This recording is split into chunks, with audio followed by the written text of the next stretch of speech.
Hello again, all of you delightful beings out there, and welcome to the stream. I am Razim, currently as Necesse, King of Conquerors, the Marten, and this is Necesse.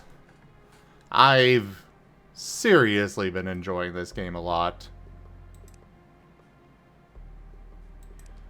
And, yeah, I think we're gonna be trying to take on a boss this session.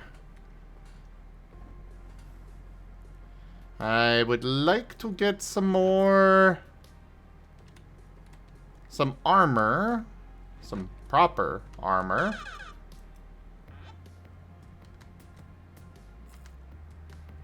Let's see. Oh, right. This is what I want. Oh, right! We have a new angler. I forgot. Alright, so I need... Oh, well, I'll just make a bunch of them.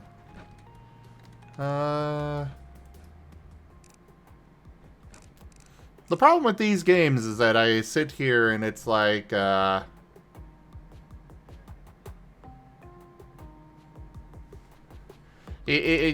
forget where I was at when I have to restart like I did. Or, you know, stop and then pick up again.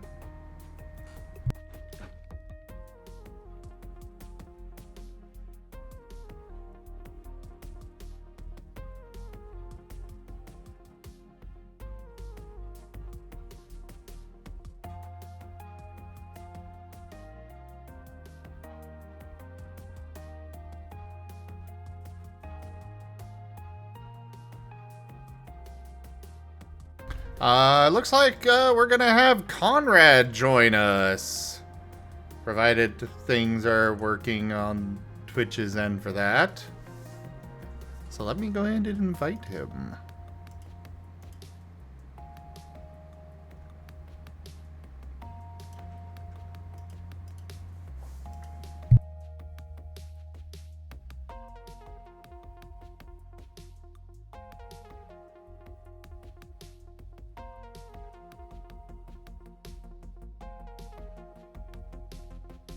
Alright.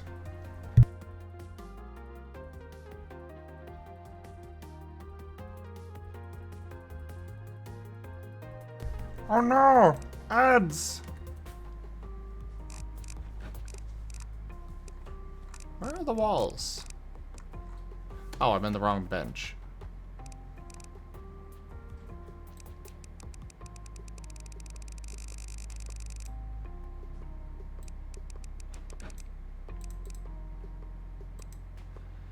Alright, there's 100 of that. We need a dir.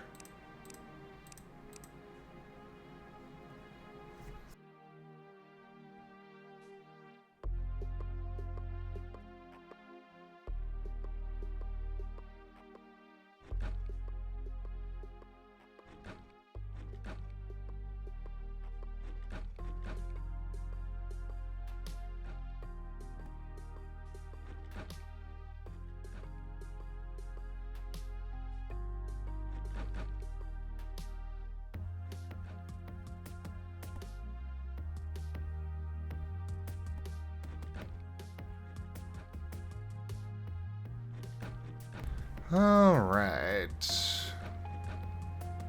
You know, I might as well make a second door and finish the other room as well, while I'm already working on this.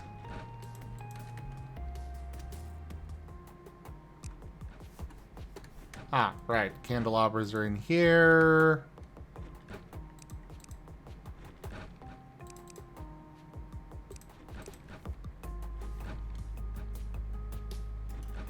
And welcome in, Conrad.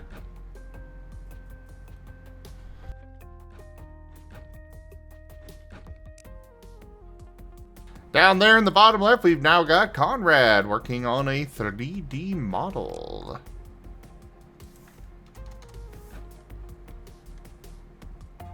Oh, right. I don't have any wool for more beds. I need to go fix that. Here, sheepies. waiting for nightfall anyways to do the boss, so... There's one. Give me your wool.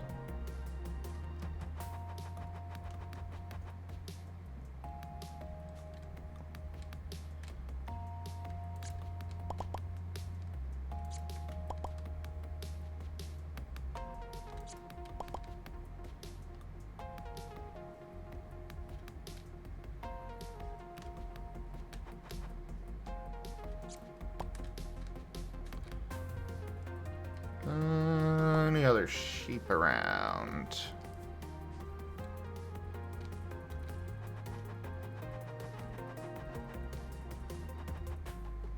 So is there anywhere in particular that you'd recommend I take on the boss at? Like, is it going to destroy my buildings and such? Because I was kind of thinking of just summoning it in the middle of town. Hello, Screaming Death.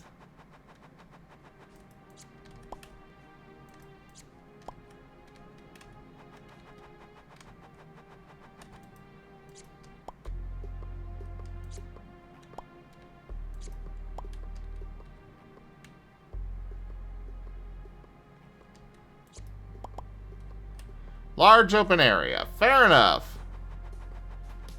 I will take that under advisement. Oh no, Conrad!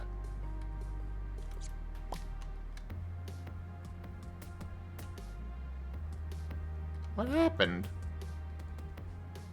We have lost the Conrad.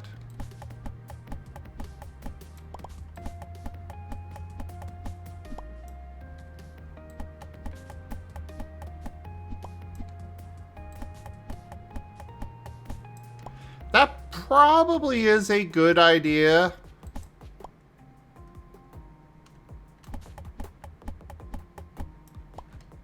I'll consider that, though.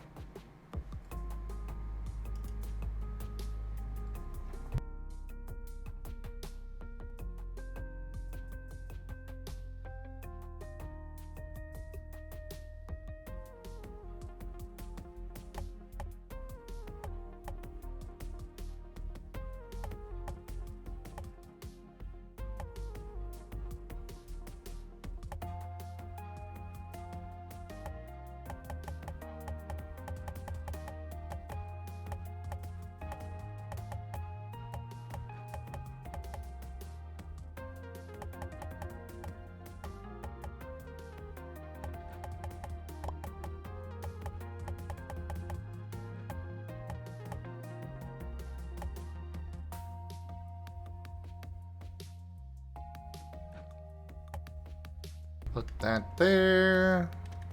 Put that there.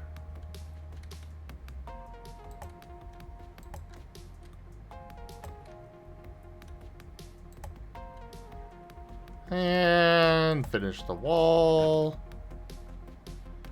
Now let's get ourselves some more beds.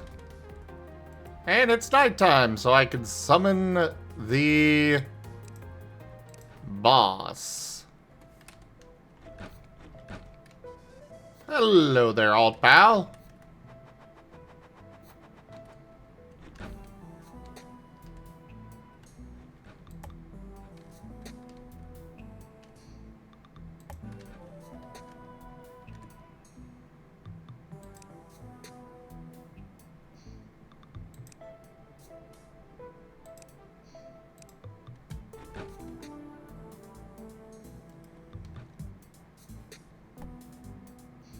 There we go. Yeah, essentially. Top-down Terraria with RimWorld settlement mechanics. That's not a bad way to put it. Except in this, the NPCs are useful.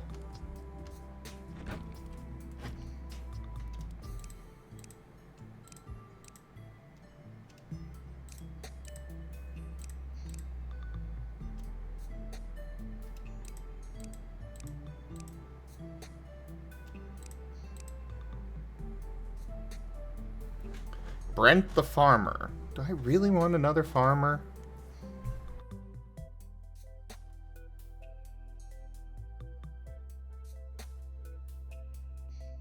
I mean, I seem to be keeping up with food very well as is.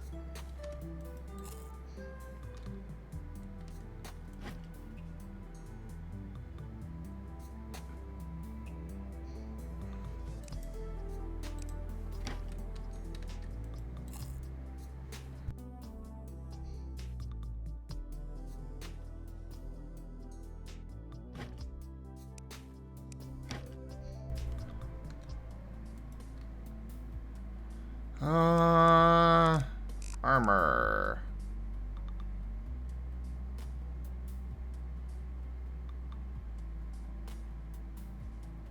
Oh, but this farmer comes with, tamed chickens.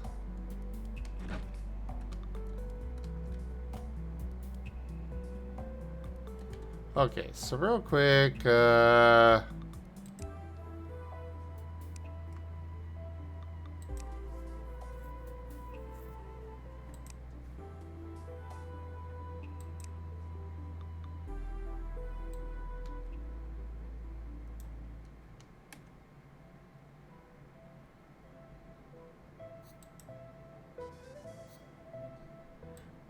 not gonna do any, slaughtering yet.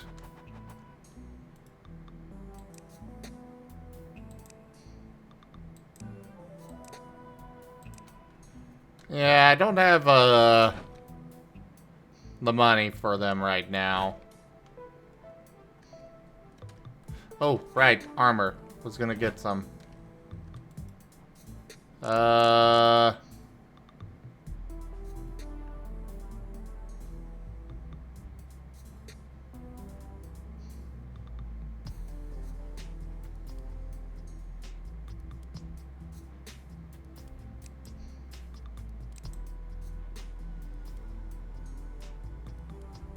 We'll just go with that.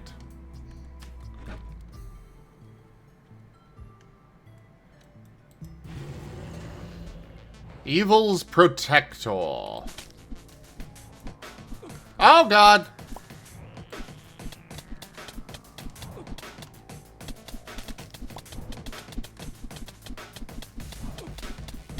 Ow. Yeah, I don't think I'm gonna be dodging any of that.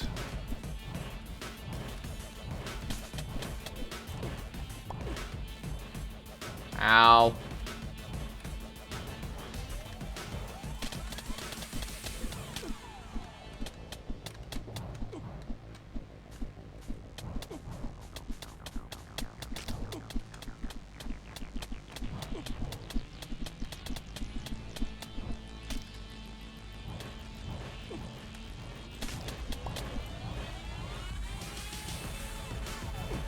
Oh no, the chickens are getting hurt!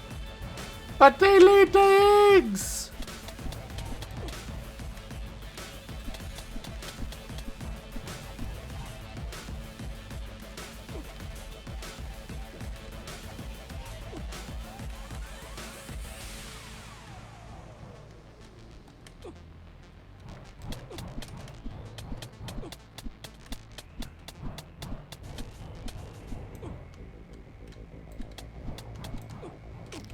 No! Please tell me he's gonna stay here. No.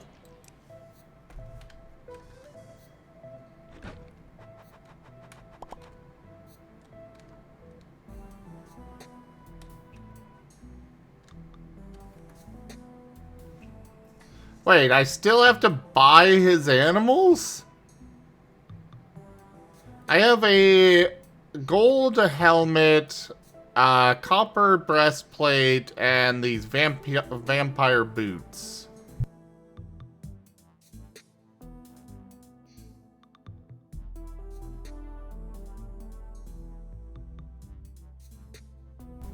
For trinkets, I have Quick Vampire's Gift and Quick Noble Horseshoe.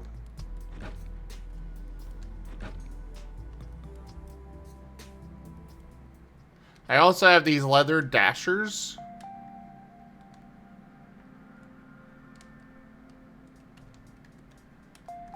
Oh, they're blood plate boots, sorry.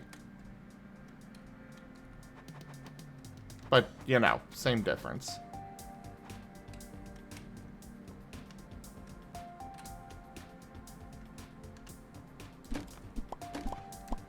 But I wanted to take on the boss.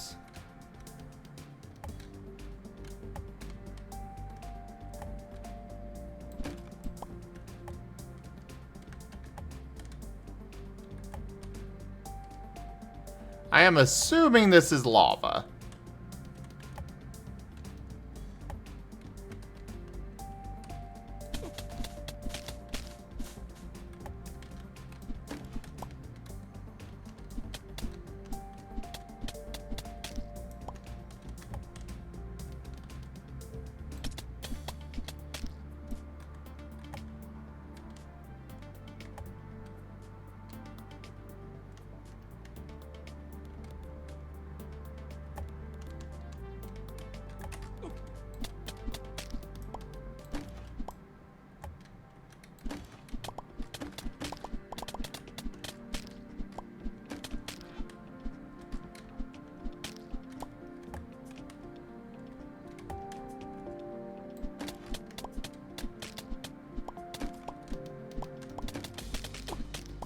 I think what I really need is some ranged options against that boss, though.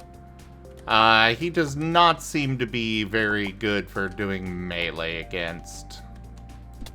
I personally think that was my biggest downfall there.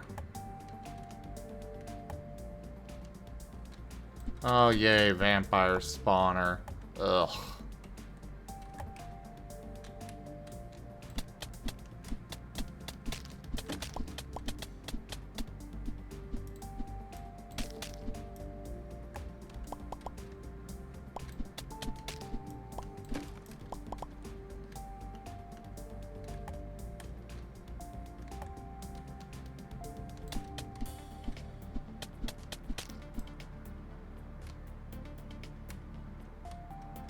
I love how I can place torches through walls. I really enjoy that. Like, hi, vampires!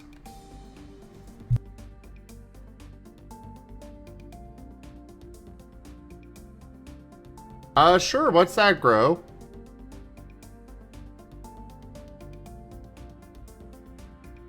I don't know if I'll use it, but I will absolutely take advice. Just, you know, like I said, be aware that I may go my own route in the end.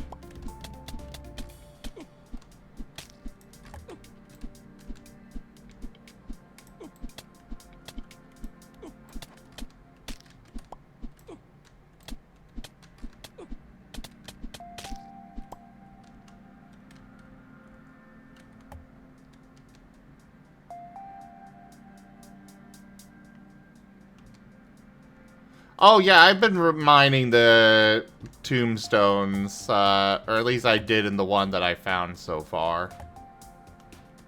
And oh boy, TNT!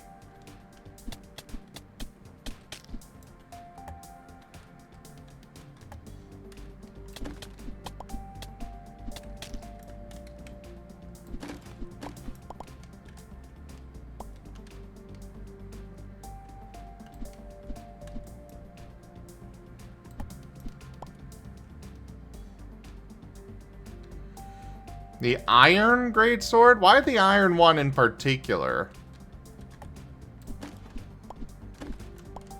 From what I can tell, gold is better. Or is there not a gold greatsword? I don't know. When I looked at the stats and saw that gold was just better, I kind of ignored iron.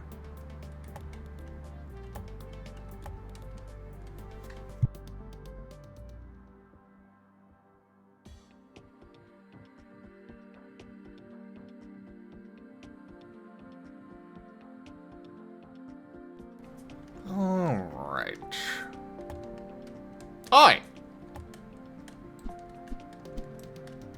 So that's what you disappear into. A caveling, huh?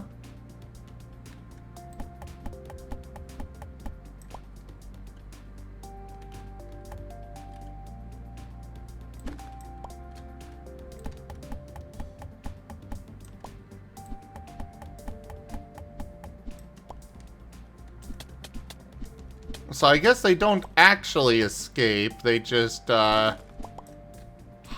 like that. Good to know.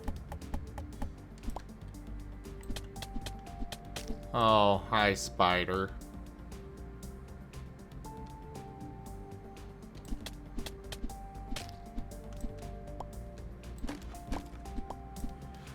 Well, I mean, I would love to pair it with stuff, but, I don't exactly have a whole lot in the way, in the way of,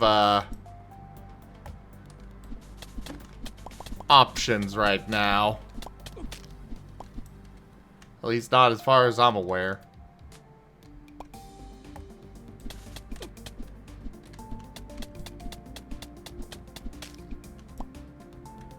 Man, you were so much tougher last time. Also, did I find the edge of the map?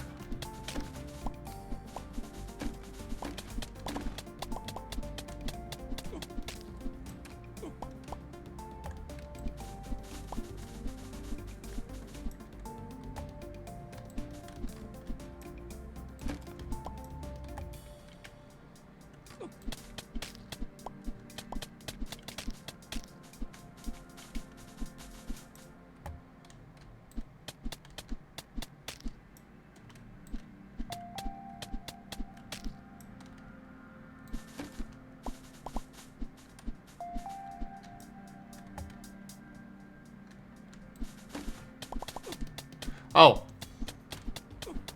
Probably not a great idea to walk directly into a spider.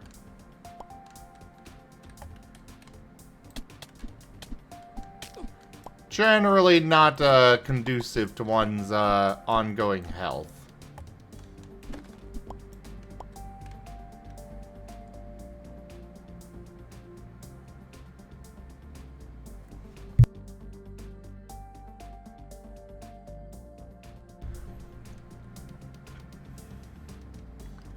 So, I thought there wasn't an edge to the map and stuff on this game. I thought everything was infinite.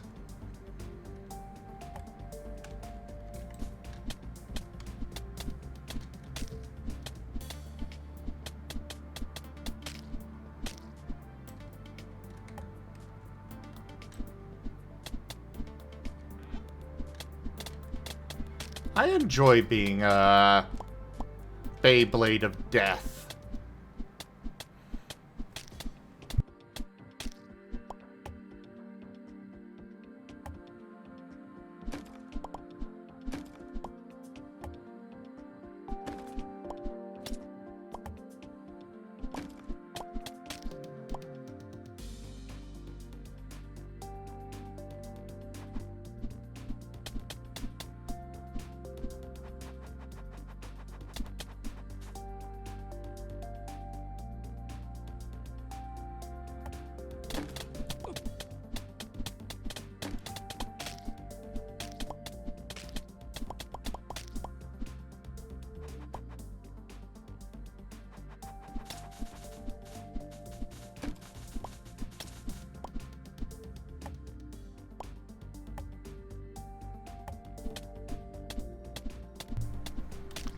Alrighty. Well, I don't want to deal with you.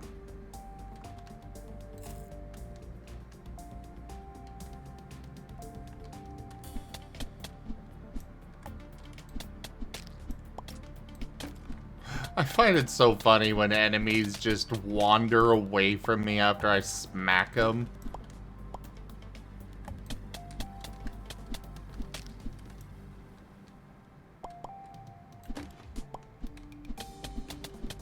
Oh, gee, I wonder what that lever might do. Not pulling that one. At least not without first removing that, TNT there.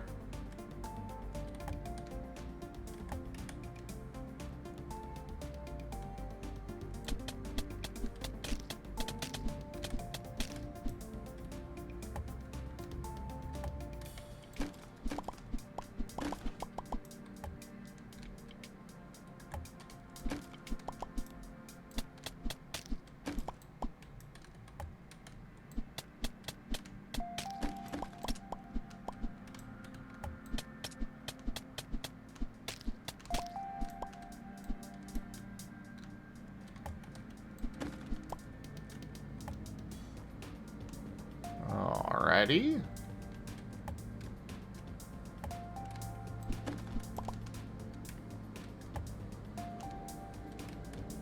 There's some more stuff up there, but we're gonna go down this way. Ah. That's where you ran off to, huh?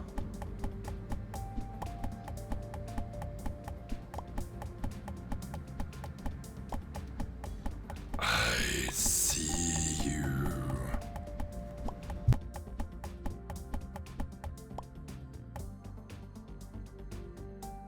Oh, that is... Okay, that is not what I thought I was digging into.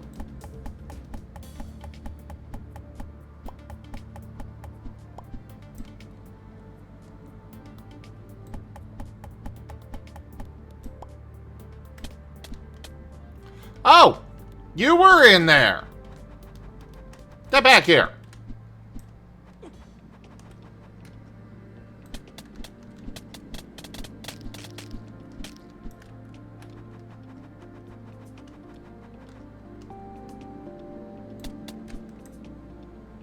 I really need a ranged option. Really, really need it.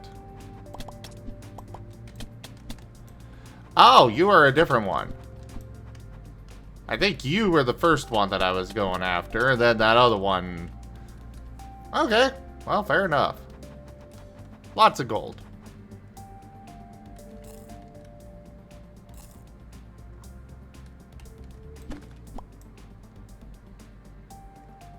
And let's remove this.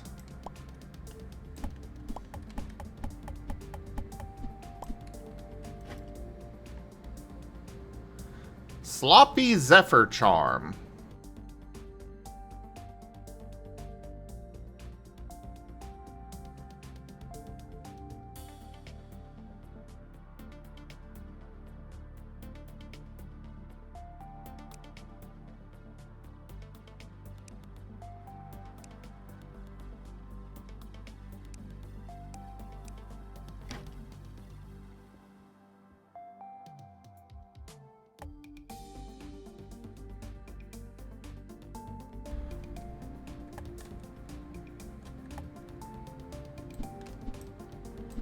Always gotta smack these, just to be safe.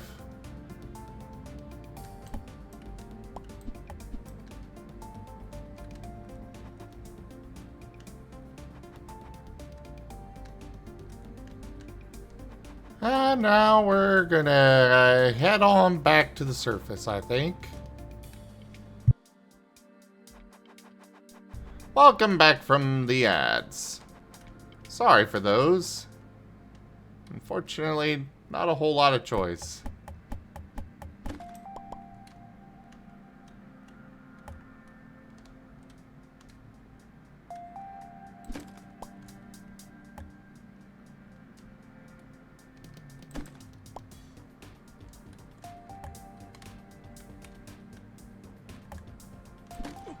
Ah, another vampire spawner. 'Cause why not?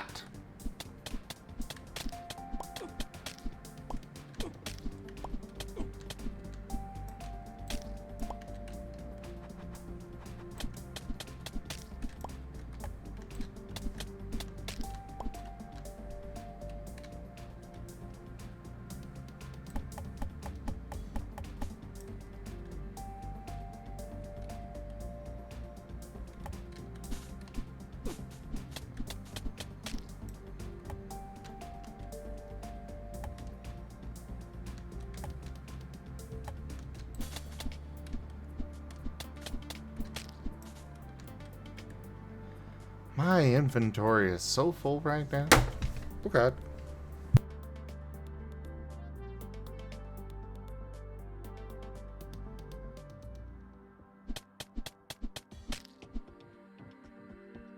I want to loot things, but at the same time, my inventory's full. I'm just gonna use this.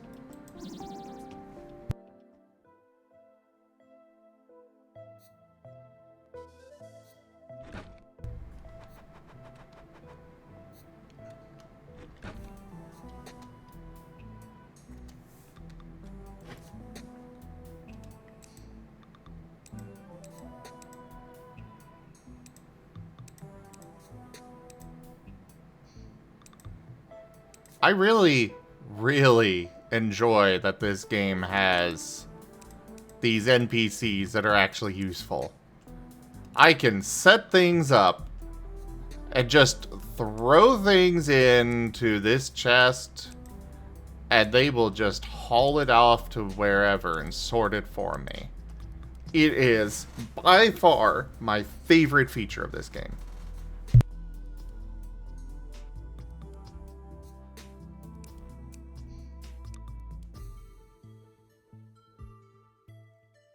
Granted, it doesn't help much when the dump chest gets full, but it is still a really nice feature.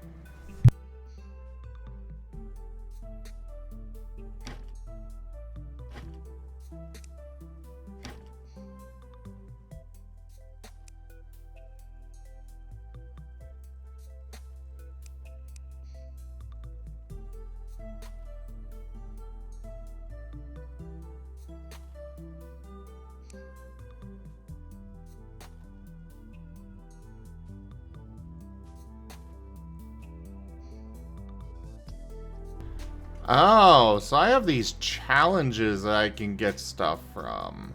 Oh.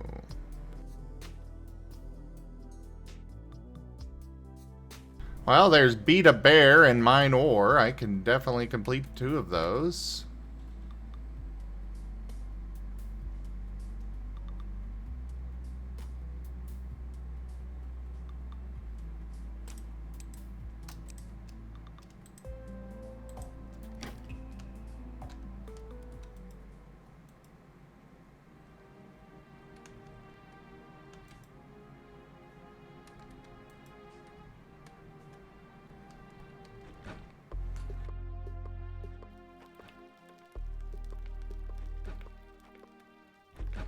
I need somebody dedicated to...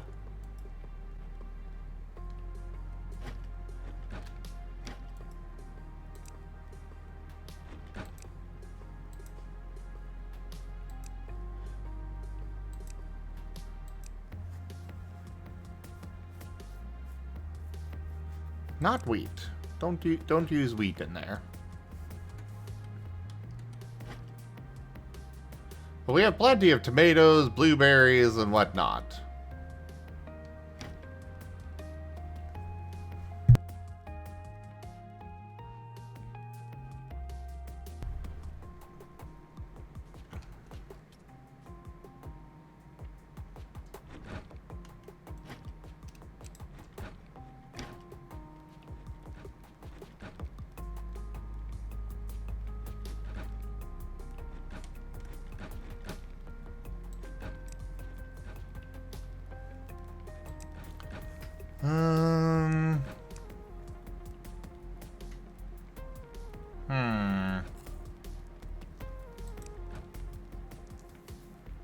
Yeah, fishing is your high priority.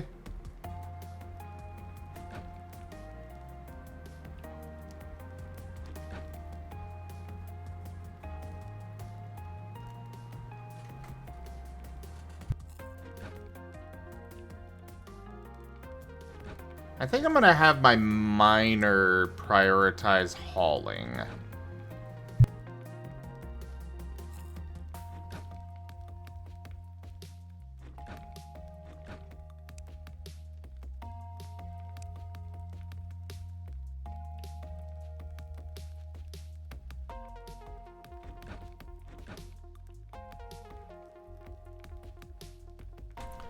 Yeah. That'll work.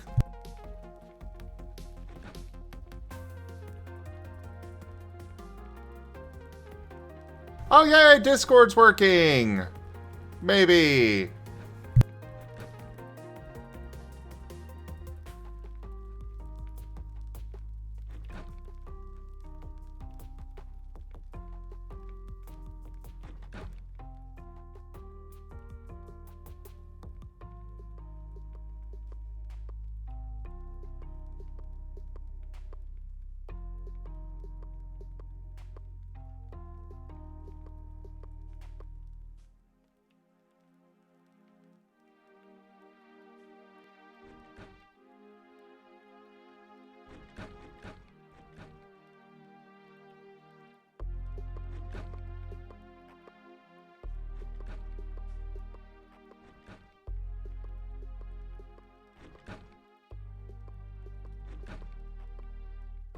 Sorry, just re-enabling some stuff that I turned off while, you know, Discord wasn't working.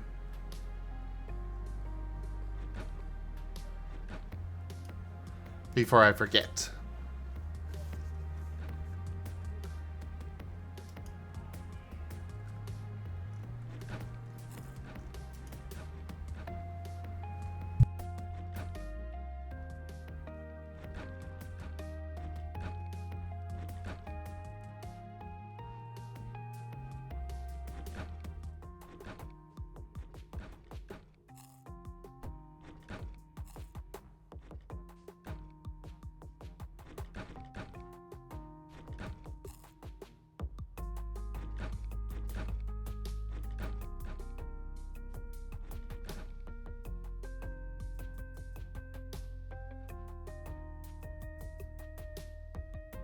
There.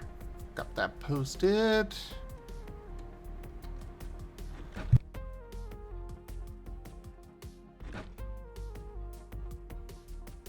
Wait, why are you not fishing?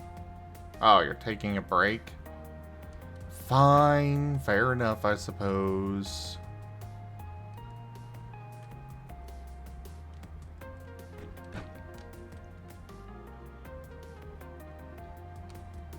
Blake the villager?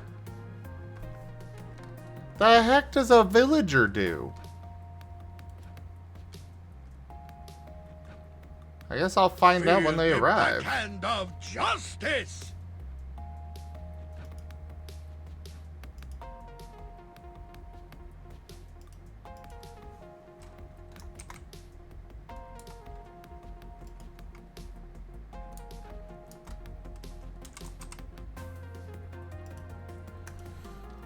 Your pack has been sent, Guru.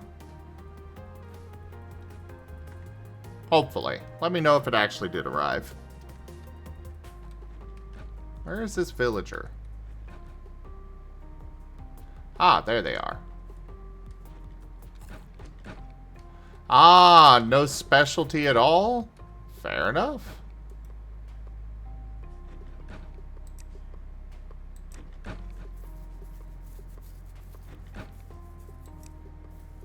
Ah, sure. I could use somebody that can just, you know, do the hauling and whatnot.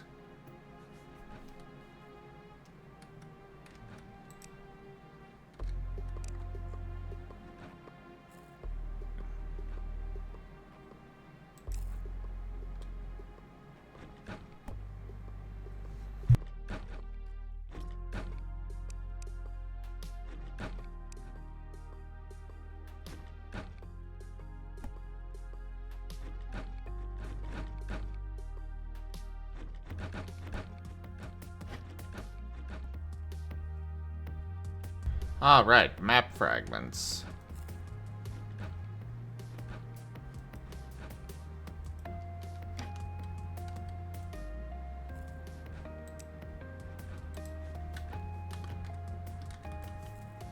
I want those in here.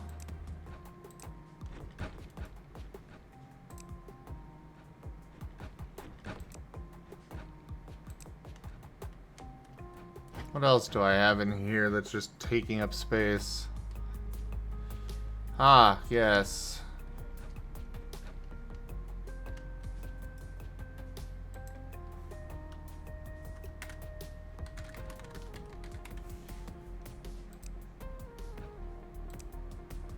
Clear all materials, drops.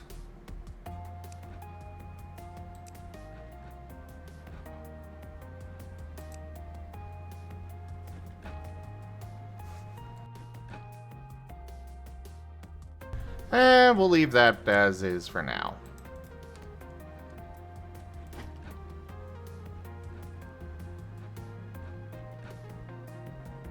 I guess I could put wool and leather in there.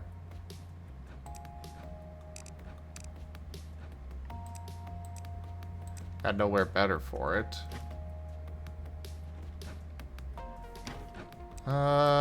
Place this down over here. Then this one will be for boss stuff.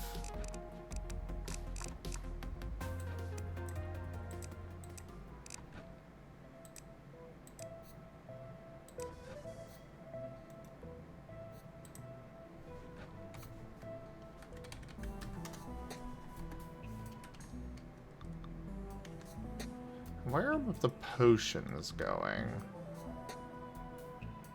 Ah, potions go in here. That's right. Ah, here's my bombs.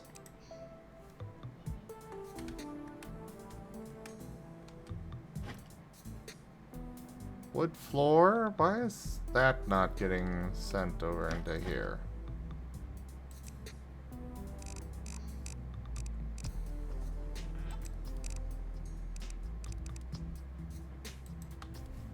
Floor. Oh, because it's a tile. I see, I see.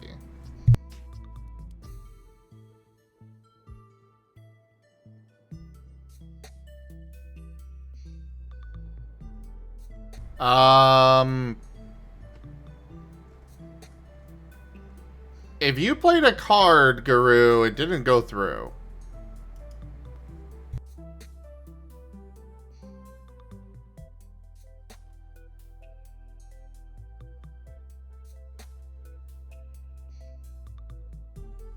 Did it? Oh, it was when I was oh, okay, okay. Yeah, I didn't notice it then.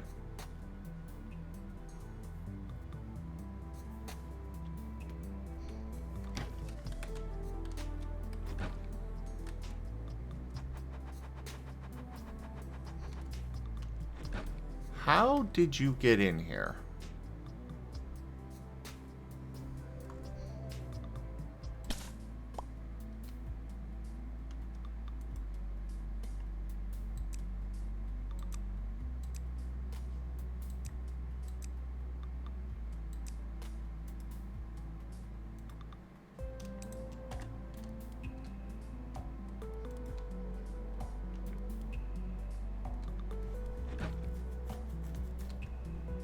Fair enough, I was a little distracted during that game, so I didn't notice. I believe ya.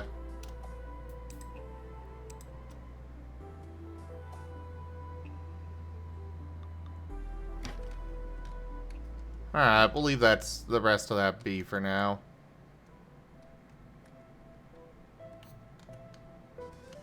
Let's go take on a bear. Where was it? Up here, I think? Yeah, pretty sure it was up there. But also, I need to use one of these bombs to, mine with. I should have made more, torches while I was up there. Oh, well.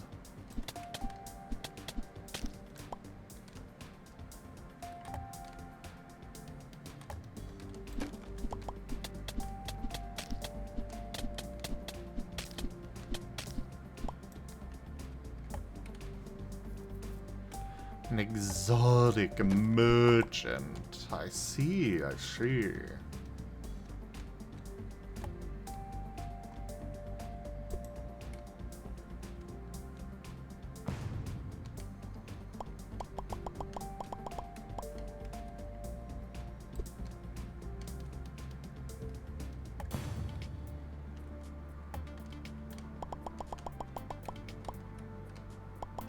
Oh, that makes for fun mining. Not sure how often I'll use it, but...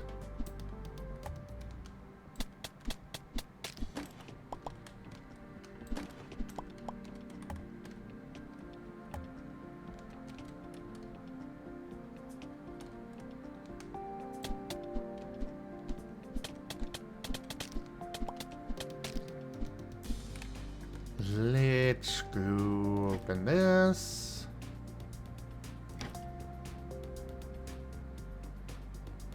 And we'll just harvest both of them.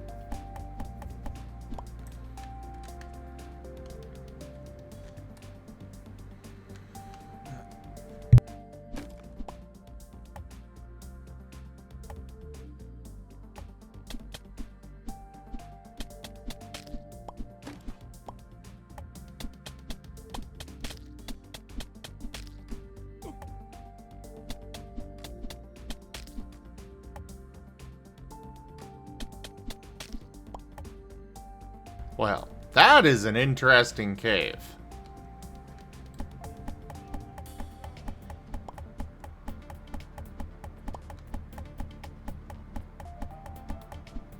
Let's go take a closer look, shall we? What's the worst that could happen?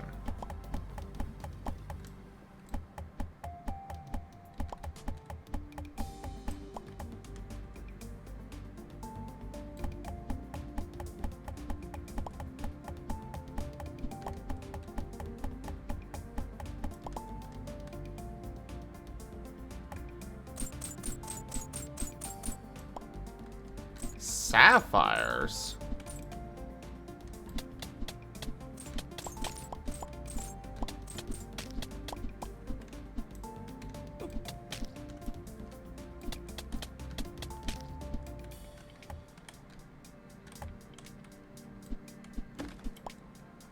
Well, looks like these will regenerate. At least I'm assuming that it functions similar to the spider web stuff.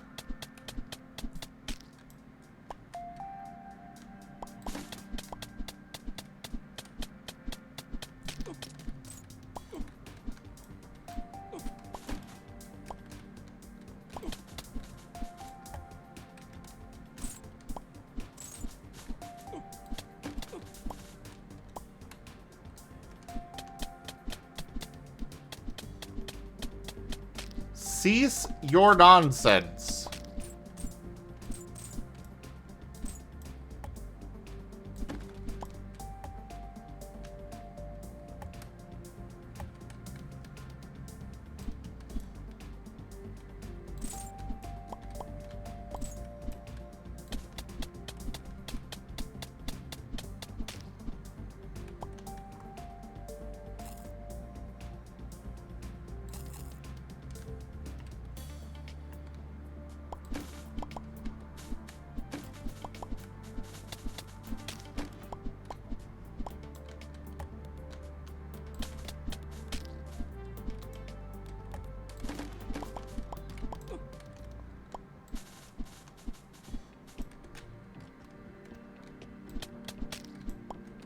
Okay, come on now. There we go.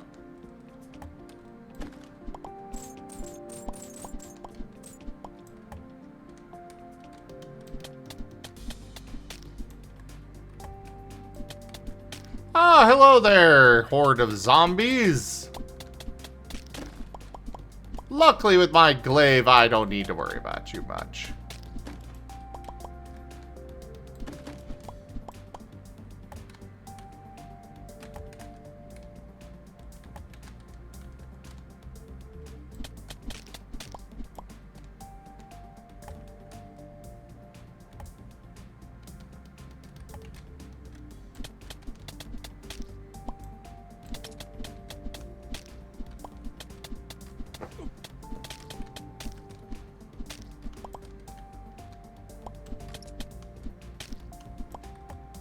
Oh, I'm at the top of the map now.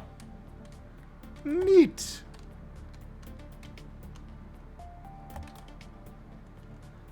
But I do need more torches.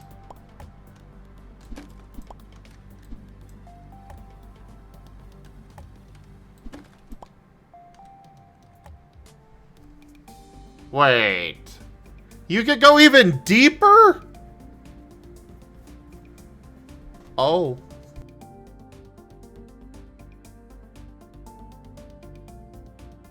I'm almost scared to right-click on that because I feel like I probably could just go deeper from where I'm at.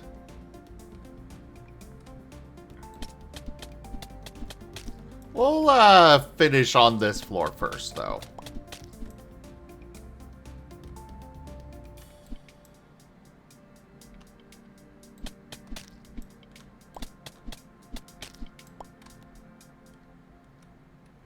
Oh, it's a puzzle room. Interesting.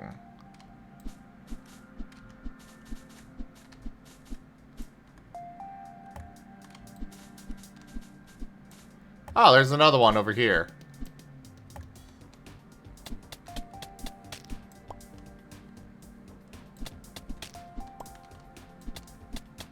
Not gonna lie, I was kind of excited about the idea that this game would have multiple, you know, you just can keep going deeper and deeper. But that said, I do like puzzles.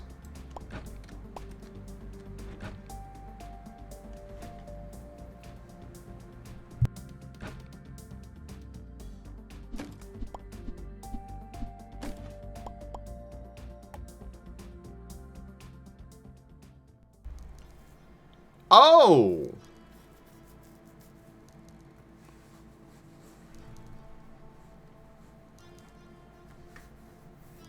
I see.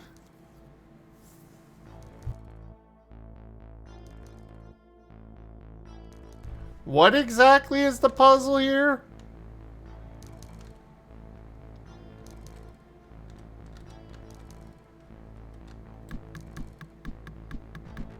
Oh, I can't break stuff.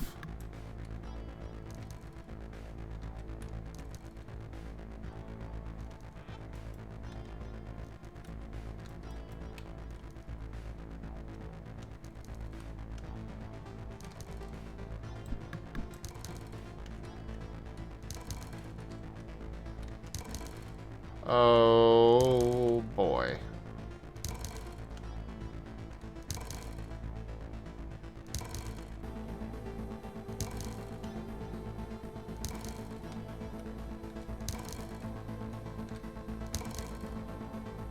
I do not like this.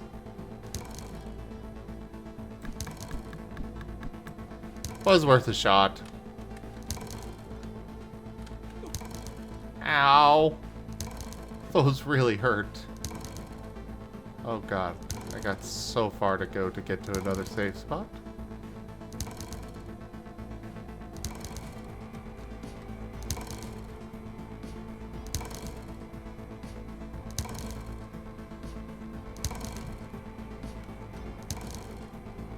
Okay, maybe it's not that bad.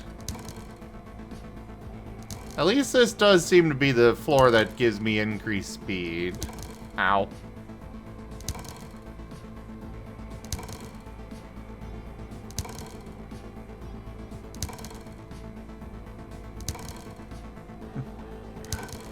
Anyone willing to toss a gift sub to grow Tropian? They are being very helpful to me, and I would appreciate the little bit given back to them, you know?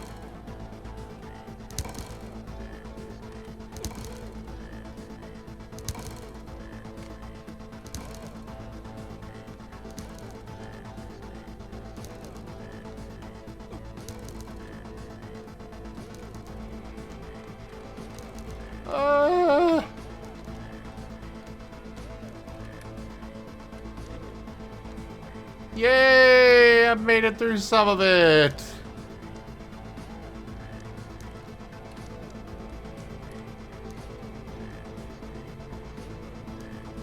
Oh.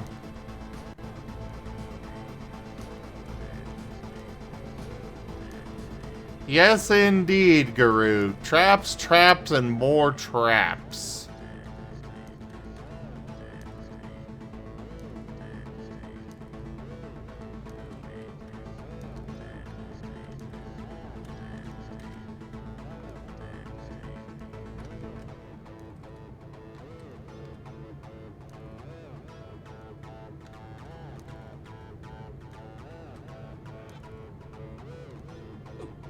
Ow.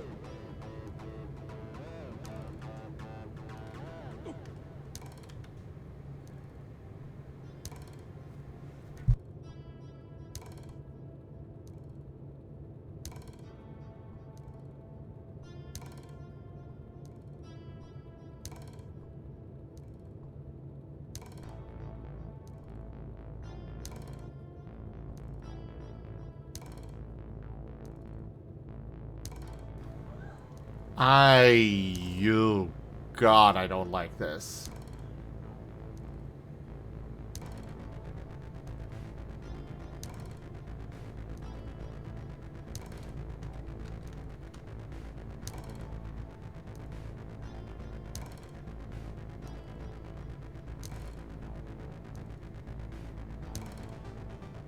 And by don't like it, I honestly mean that it's actually really kind of cool. You know what? There. Just brute force it.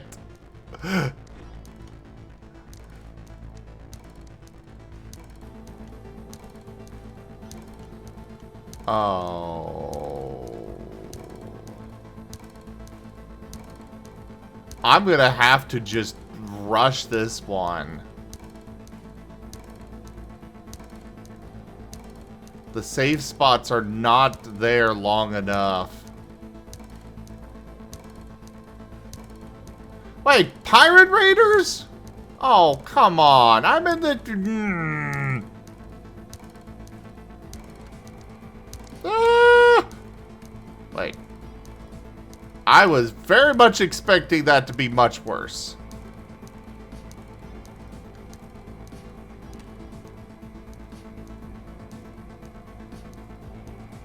Alright, so up to here. Then over to there. I don't trust that, so down to here. Over to there. There. And then just a mad dash for the end. Yeah, these ones are relatively slow, thankfully. Oh god.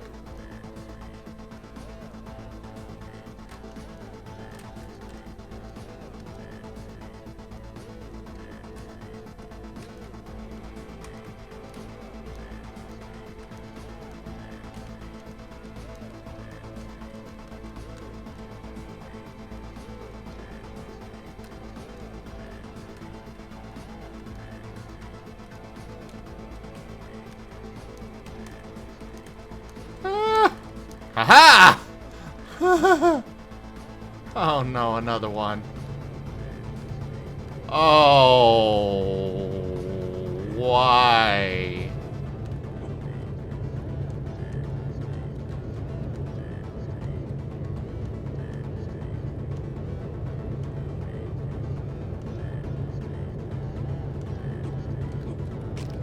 No! I was so close.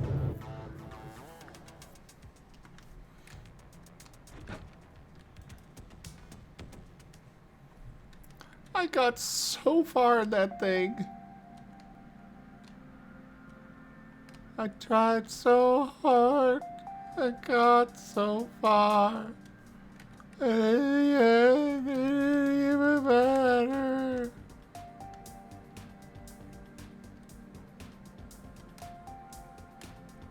Hi, Kieran.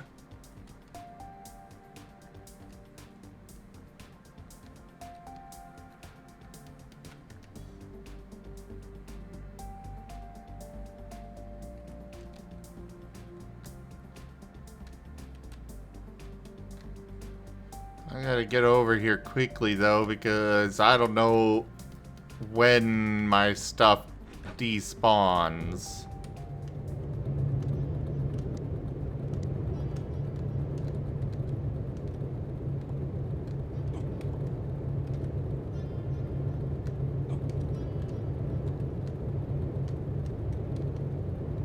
Or if it does.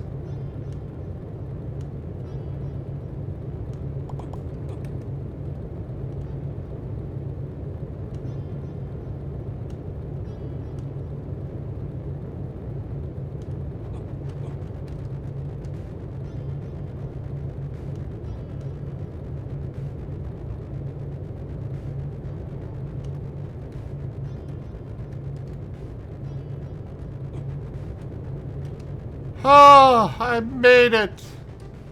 With 6 HP to spare.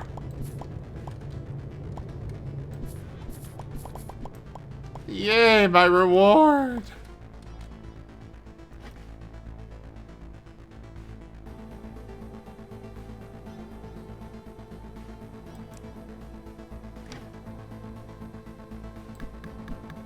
Ah, I still can't break stuff. Fair enough.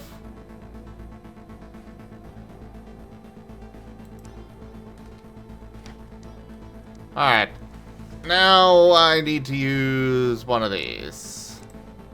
Because pirates are attacking!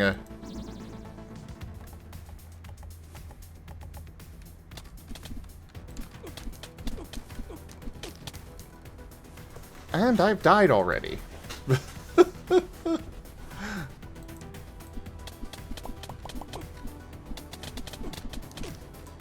Oh, God.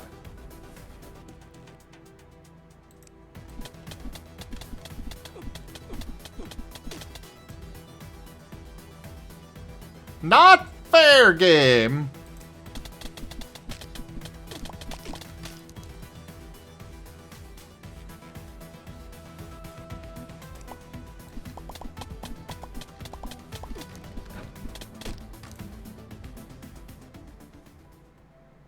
They were knocked down? But wait, I get the revival potion from that guy. How am I supposed to get a new one if they...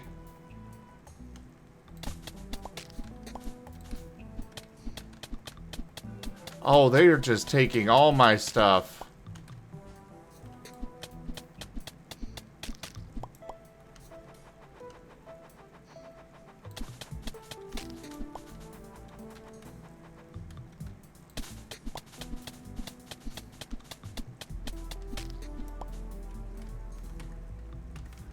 No! That is my stuff!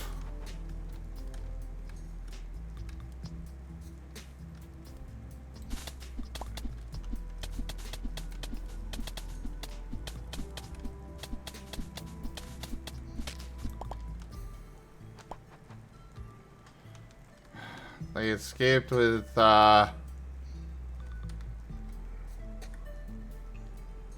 sunflower, rabbit legs. Ugh.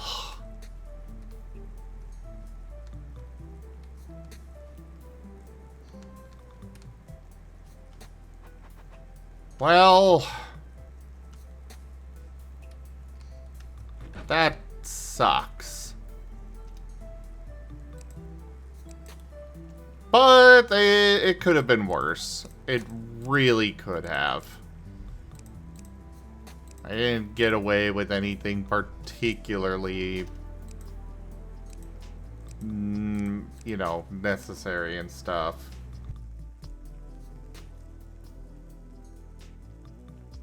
That's the second big raid I've had so far, Grow.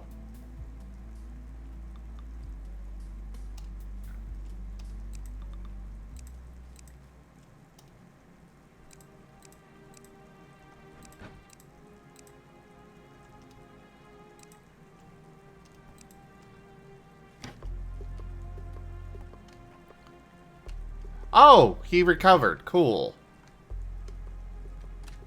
Now, where is...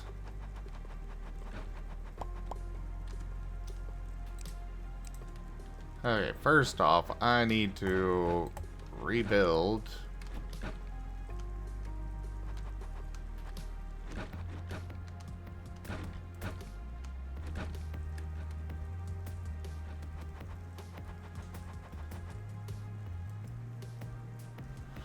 Is there a way that I can, do this without a revival potion to get them back up?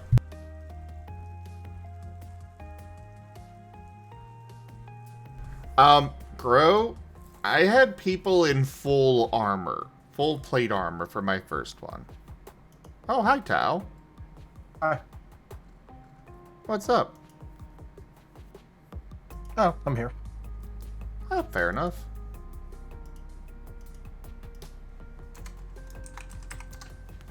Here, let me feed the game through Discord for ya. I'm using all 3 of my screens already. I'm doing encoding shit, so I need a lot of screen. That's fair. That What doesn't hurt sucks to feed it is through that anyways. for encoding the attack information onto the move sheet, or I guess ability sheet now, ability slot sheet, every single reference number I have to tell it to reference the stat sheet instead of it just being able to say for all of these numbers reference this. Every single number I have to individually tell it to do it.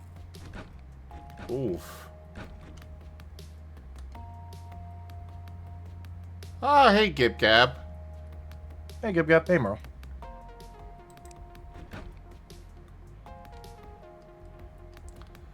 I don't think I want that villager.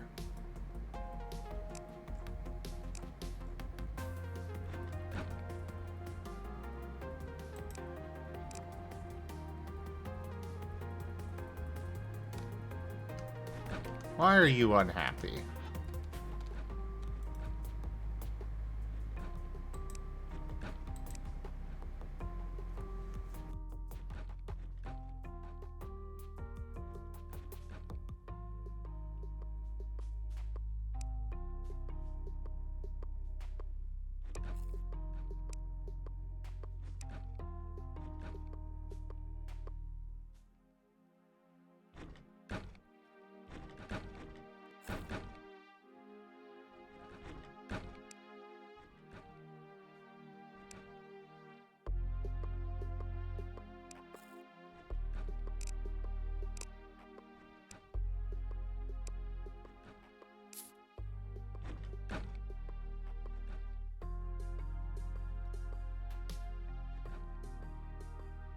Oh, lovely, Gib Gab.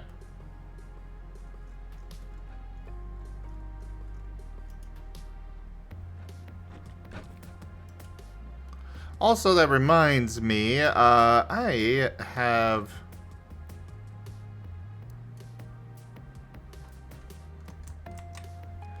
a quote to add. Boy.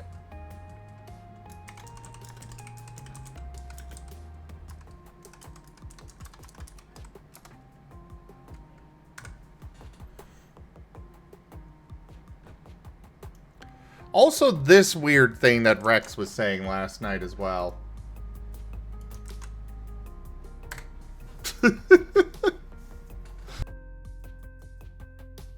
Ah, nice. I forget, did Vane's line from last night end up getting quoted or no? I don't think so. Ah, rip. I liked that one.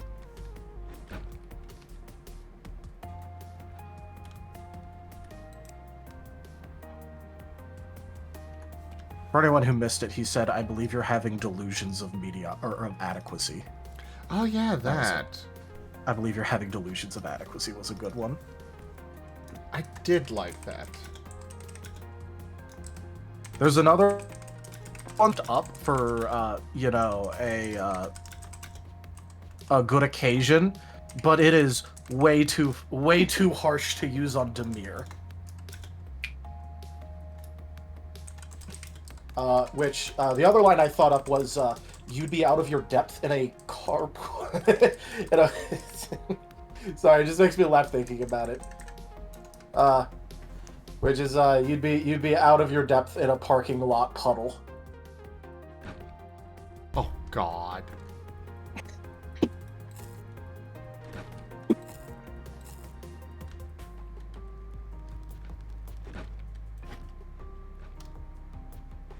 Oh man, I don't know why that one just makes me laugh a lot. I can't even say it right without laughing midway through.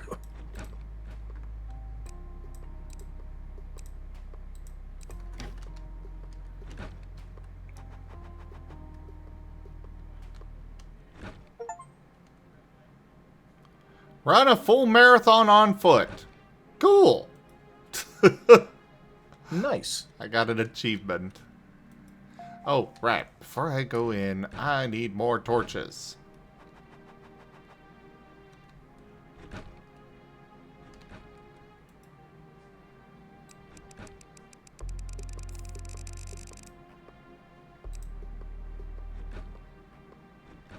I'm moving all the attack information stuff over to the right side of the sheet.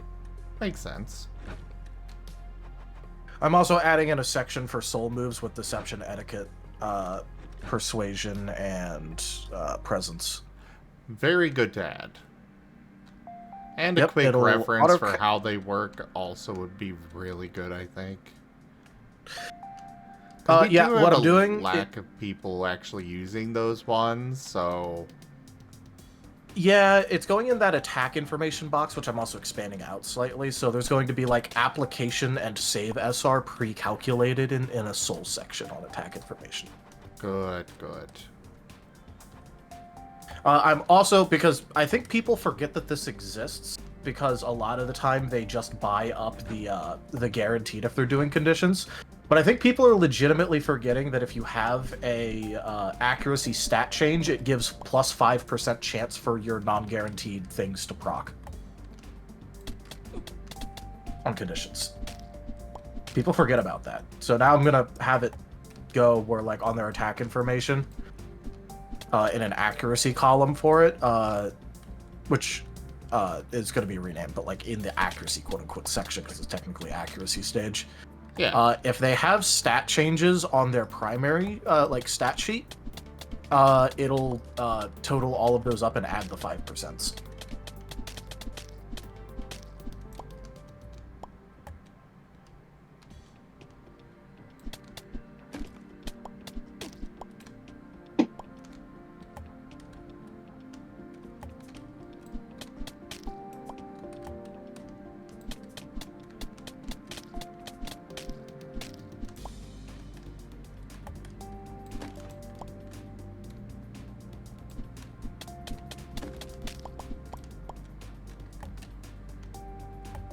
Oh crap, I had a really good idea. What was it?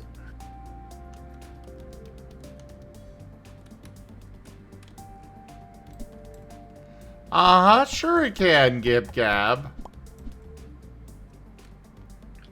Yeah, that's... You totally just kiss your friends for fun. That's a thing people totally do. That's a normal friendship activity.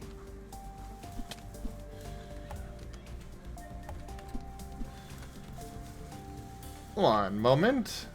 Rex is back. Ah, Pony's cute.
I have been brought food. I am Ah, appeased.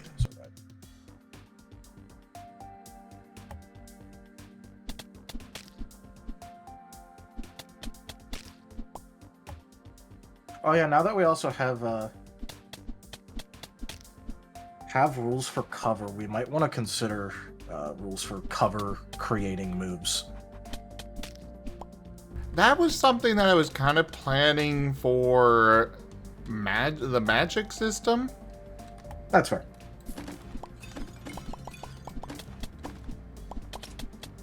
But anyway, I could totally see that we would have costs for creating light and heavy cover, and then, like, probably rules about if you stack light cover on top of light cover, it becomes heavy, and probably if you stack heavy on heavy, it becomes full.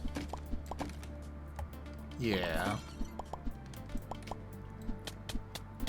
We really need to get that magic system going. But I just Yep. keep drawing a blank on it, and I think my brain... I've got writer's block with it, and it sucks. Really bad. Ah. I have ideas for it, it's just that I also have, like, a lot of other things I'm working on currently, so I've just sort of been like, I'll get to it. Yeah. Because the new sheet version is kind of important. Well, I was hoping to have at least a baseline for magic done for the new sheet. Yeah, well... Oh.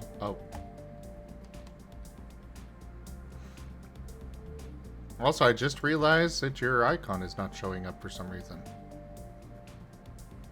Oh, yeah. That would do it.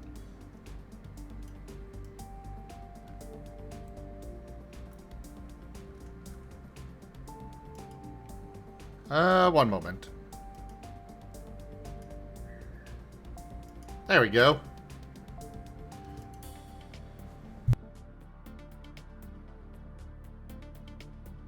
That is fair, but also...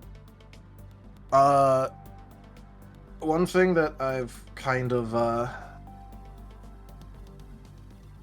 Thankfully, I kind of made the, new move box stuff and weapon box stuff to be, kind of compatible with what we were already kind of, like, sketching out for the magic system. So, the move slots will work out fine on it. The only other thing that I could really see needing is attack information on it, but also, like, not really.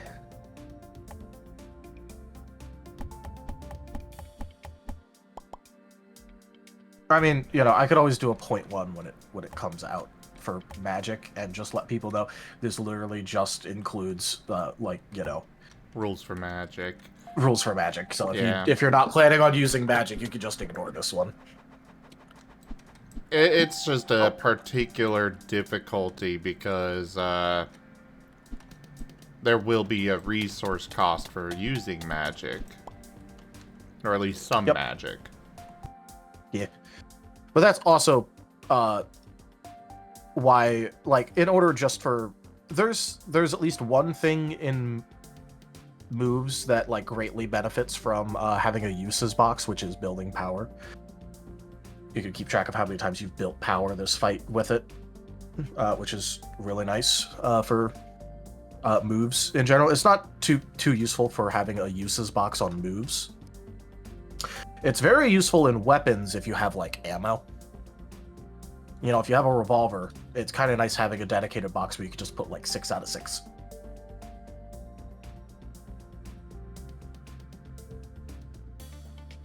And in Magic, well, you know, keeping track of how many times you've used things when there's an actual resource cost is also kind of nice.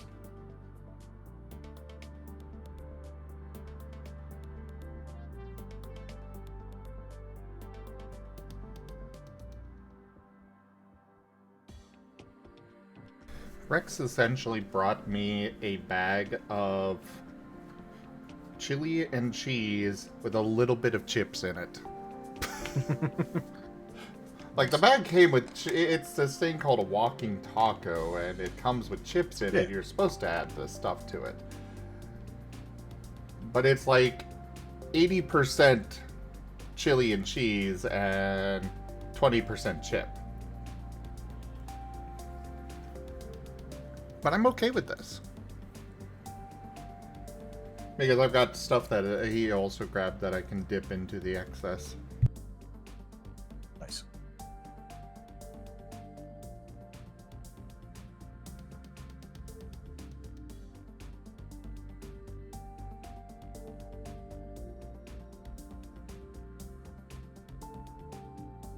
We have so many little things that I need to do, but I also just, a sheet more important.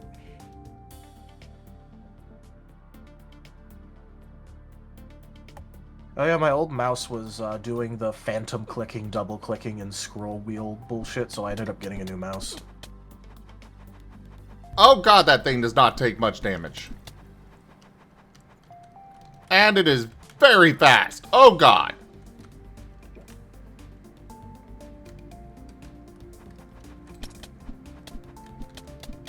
You're gonna have to be a Dark Souls player for the next little bit. Hit it once and dodge for the next minute. Yeah.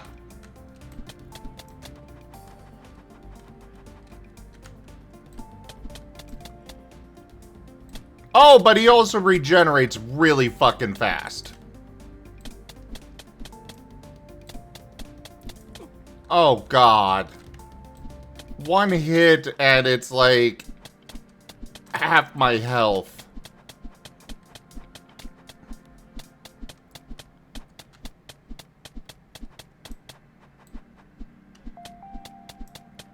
Gonna have to orb walk that bitch.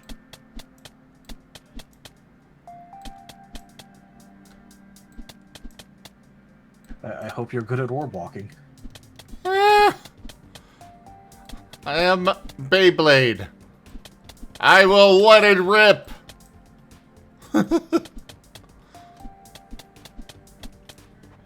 I thankfully have slightly more range than it does. And my weapon has a tiny bit of knockback that is keeping me alive right now. Oh, I got it. Oh. Oh, that was... Oh, I can summon a pet grizzly cub. Cool. And apparently there was roasted fish sitting in its barrel.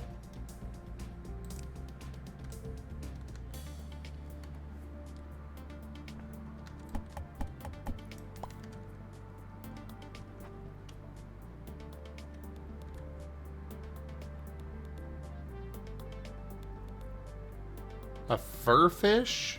Interesting.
Did we get rid of all the soft mentions of extreme range? As I bring up something from like over a year ago. Pretty sure we did. Yeah, I think we did. We only go up to long range, and then you're able to make additional, like, go further. Oh yeah. I just remember that like over a year ago we went extreme range exists, but that's by storyteller only, and then we like kind of just stopped mentioning it at all, actually. I'd say do a check. Yeah, I'll just control F the word extreme. See if it's still mentioned anywhere.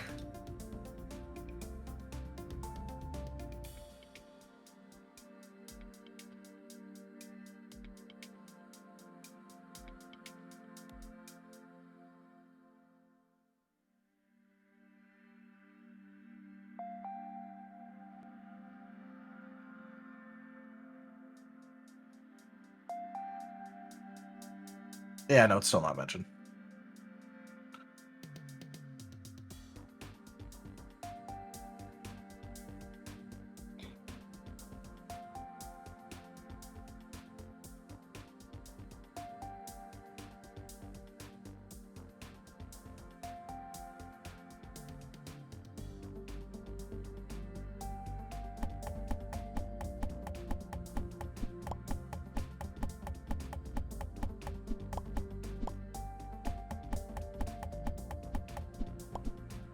I think Rex grabbed me one of the ghost pepper dogs. The assassination attempt has been completed. I guess so.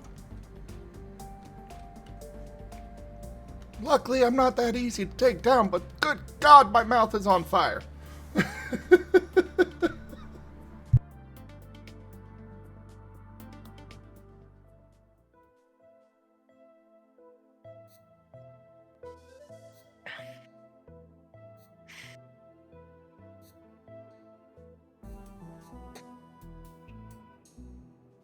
What if I make it go down by 1%?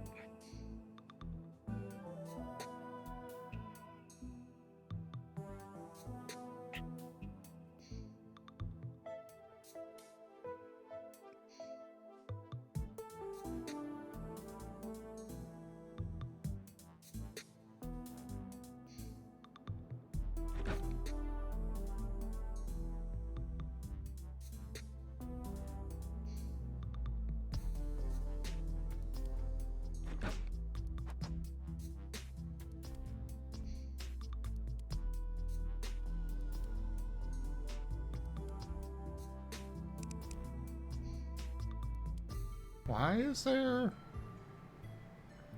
Sellers cannot find a place to drop off items. Okay. Why not? Ooh, pawnbroker.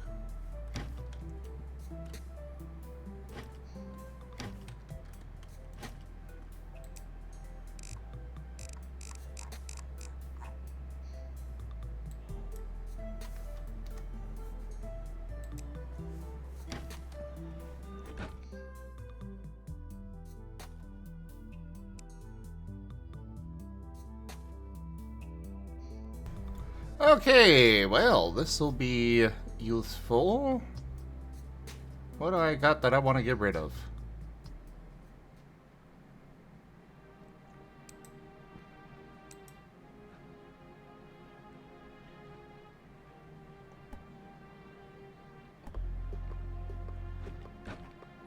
Probably should not get rid of the fur fish, because I have no idea what those are used for.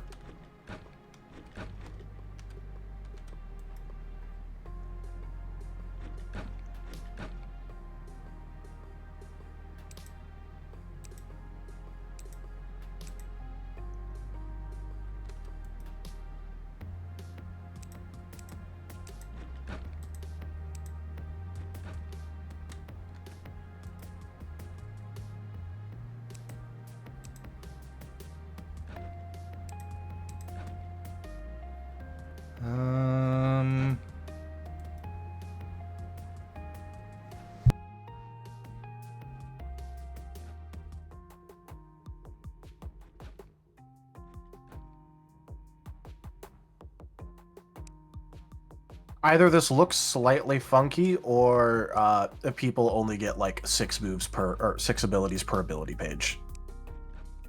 Sag. Oh well. That's fine. Yeah, there's gonna be like a little bit of like blank space over on the rightmost side.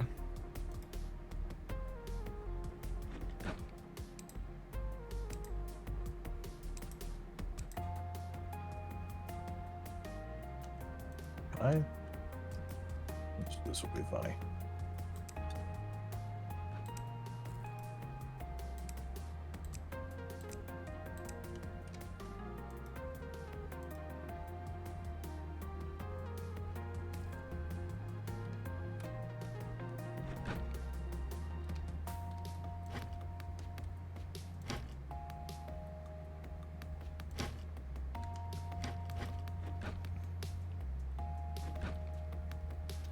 Okay, so I found a place for them to, okay, I got that fixed.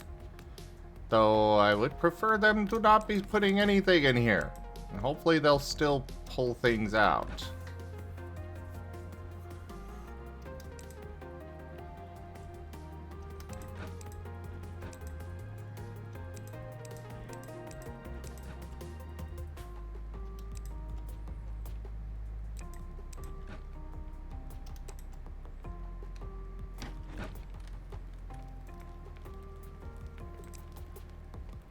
Alright.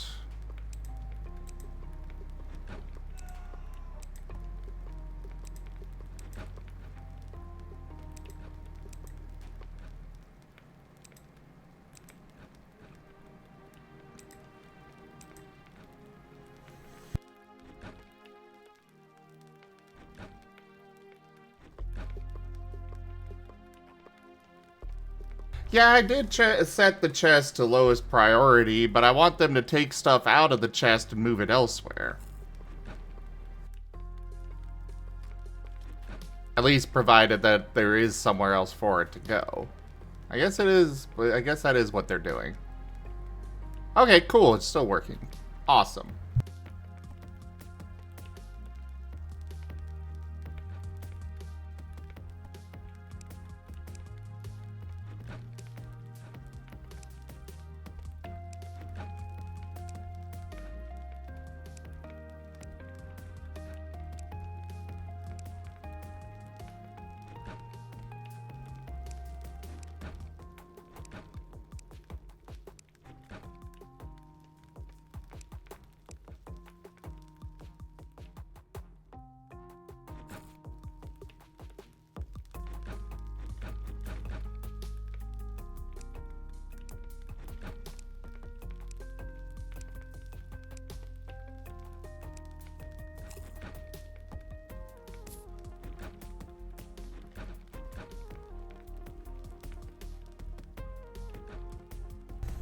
Yay, more money!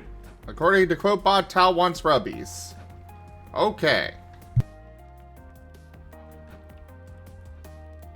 How do you feel about wanting rubbies?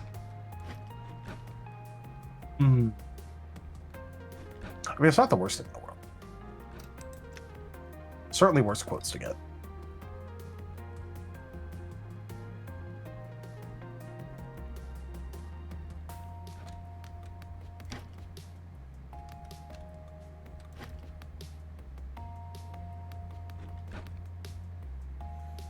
Ah, so those kinds of fish are just getting put in there automatically. Cool.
I got bored. I don't even care if this stays. I'm just doing this now because I can.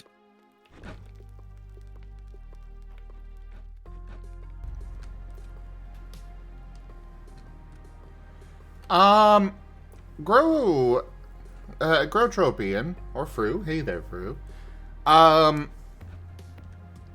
When it says stabby bush capped at 3 bushes, does that mean that I only have 3 uses of this before it disappears?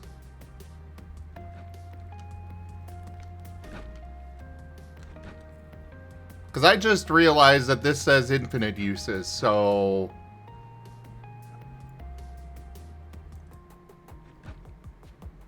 Slight concern.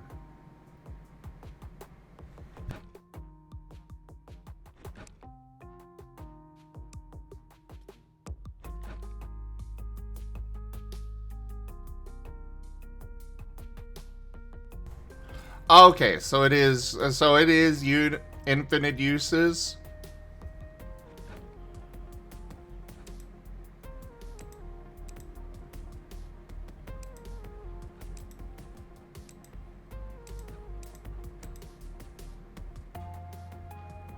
Good, good, good.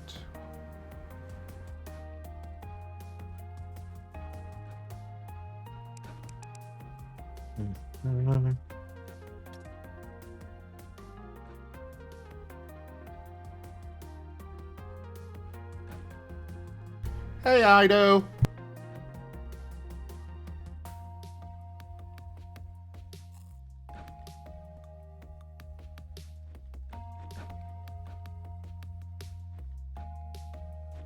Hey, Adam.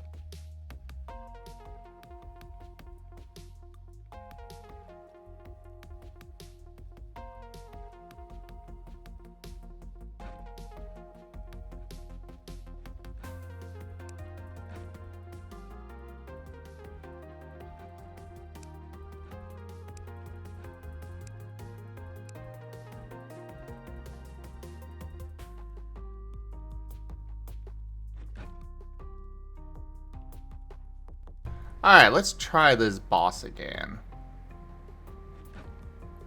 This time we've got some magic weapons, and we're gonna use some ninja stars.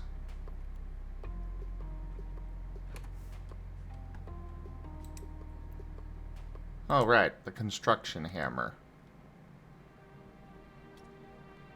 Oh, hey, well, at least it gives me more damage.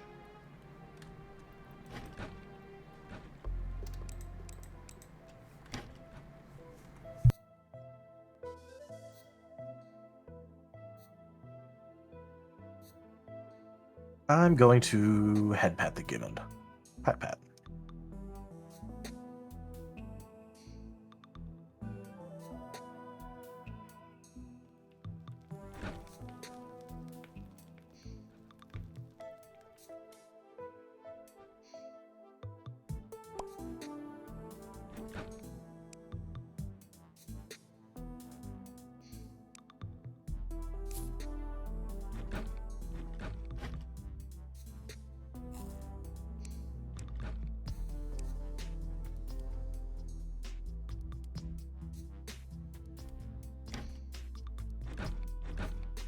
Alright, time for another boss attempt.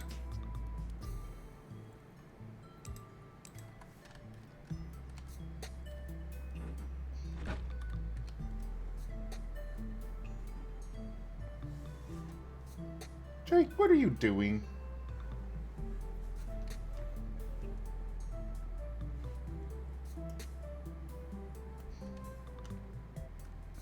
Careful of spoilers, Fru.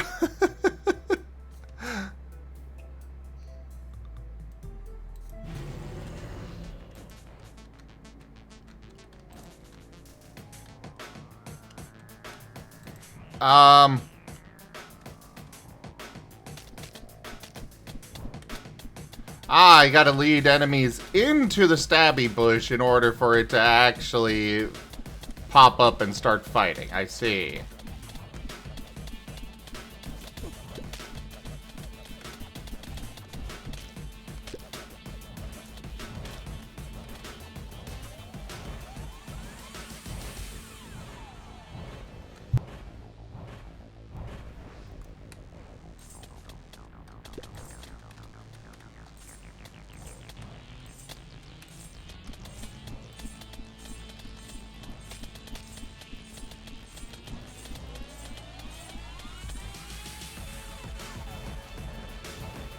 Alright, this time's going a lot better. I need more stabby bushes.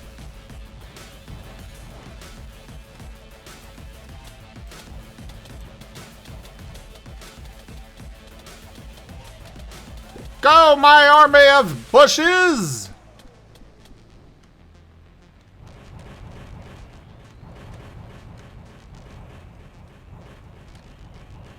Yes, I know you're hungry.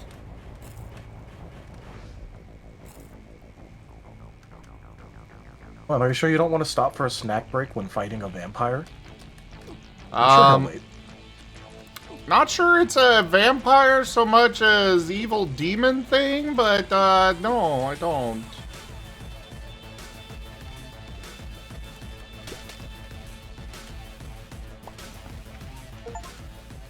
Woo! The stabby bushes prevailed, whatever. Surveilled.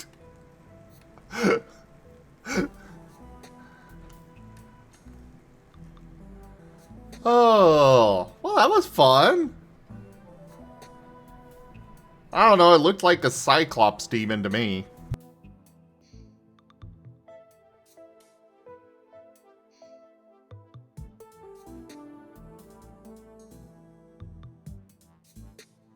I'll be honest, I was barely looking. I just looked at Garo calling it a vampire, so I was like, oh, I guess he's fighting a vampire.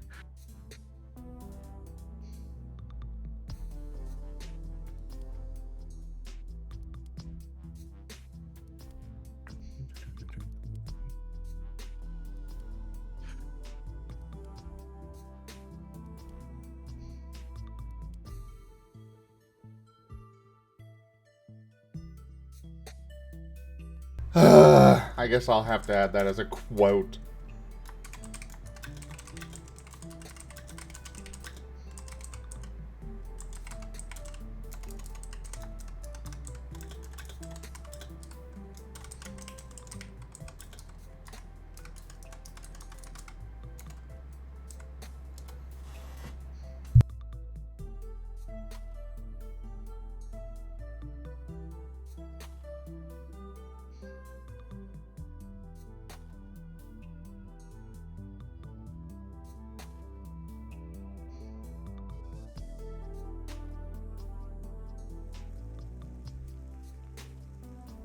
It's fine, Fru. It's fine. It's not actually that.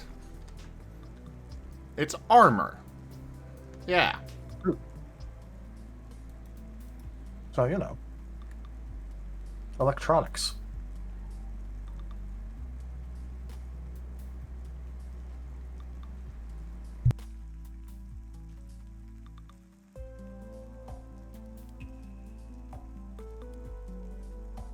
Oh. So I can consume the demon heart in order to increase my max health to 200. That sounds healthy.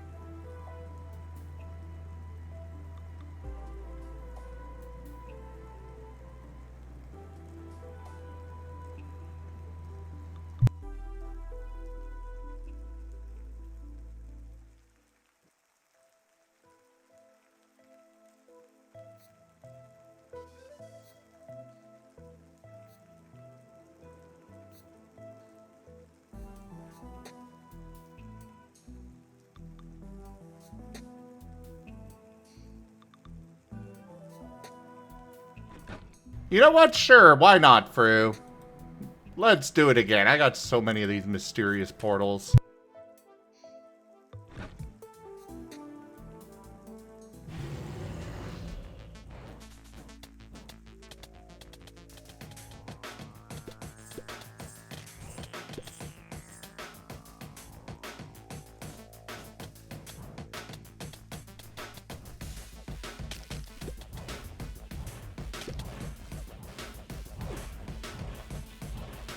Holy crap, these stabby bushes are actually incredibly effective.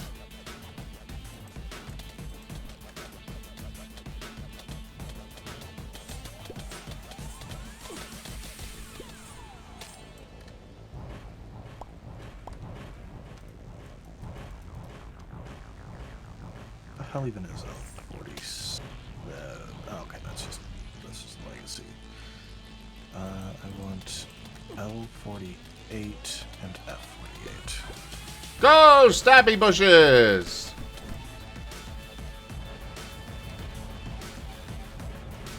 Get him! Get him!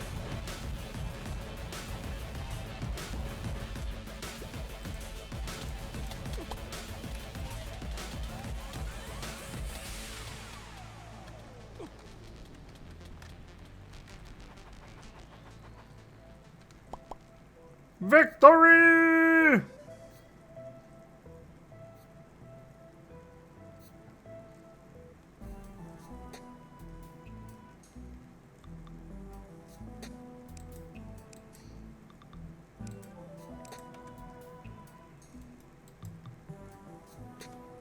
I don't know what this item set thing is.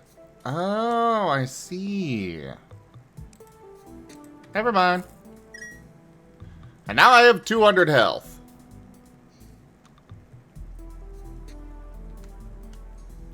Alright, Key. Give me my lunchbox. I can't believe that's all I got out of this.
So, I need to go to a snow cave now?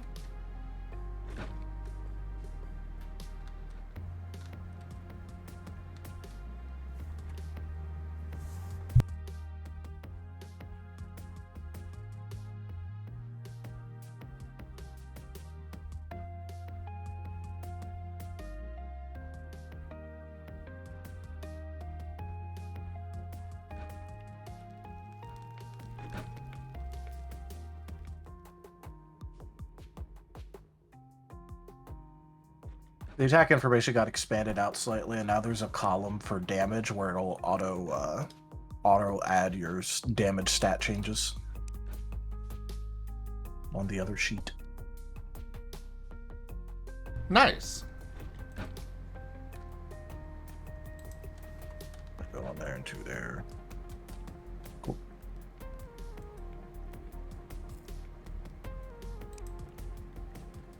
Hey, Frostusky. Hello there, Frostusky.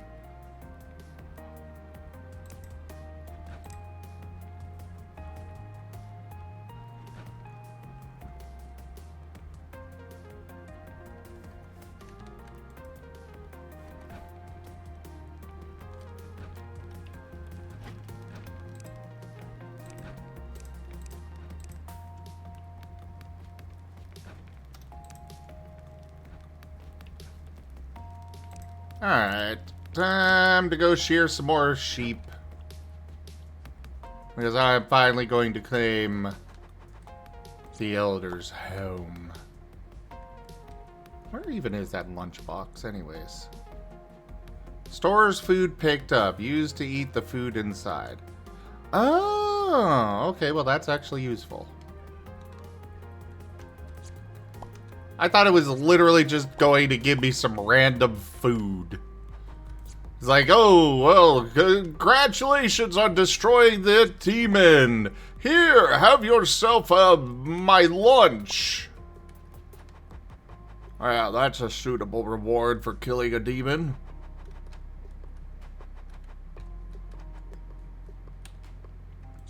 Oh, that's really good to know. It doesn't say that, though.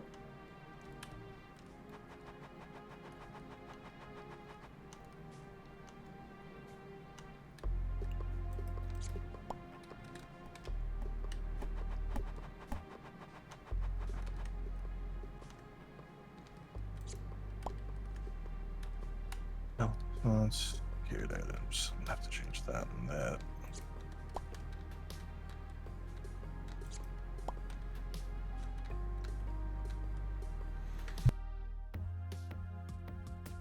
Well, conditions don't get any free stuff for application, so I get to take that out of the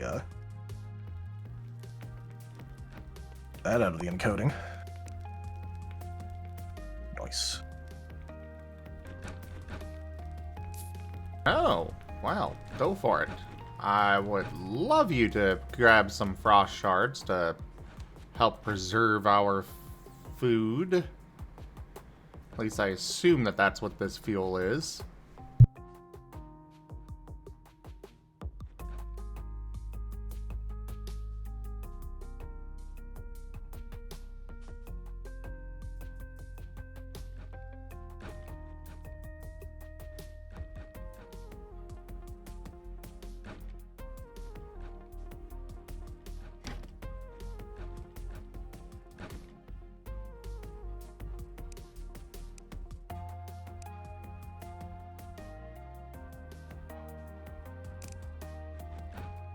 Application.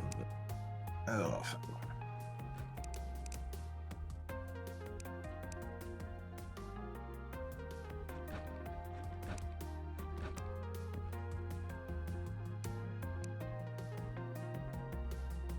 Okay.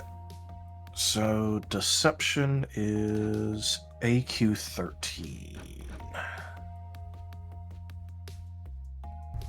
What? AP. I'm looking at what the in order to make it auto-calc, I have to cell reference the spots where the like deception, like for example on the skills, you know, the little drop down box that you're able to select to go like 1 through 5 or 0 through 5 technically. That box and the box to the right of it, the bonus column, those need to be direct referenced for the you know, the whole encoding for, like, you know, the application and all of that for deception. Like, I need to have it reference those boxes, so I need, because this is my first time referencing that box in like forever. I needed to look up what it was again, because like I can tell you off the top of my head that a brawl is AG12 and AF12, because I've had to type that so many times. So I was sanity checking what the things were for deception, persuasion, presence, and etiquette. Fair enough.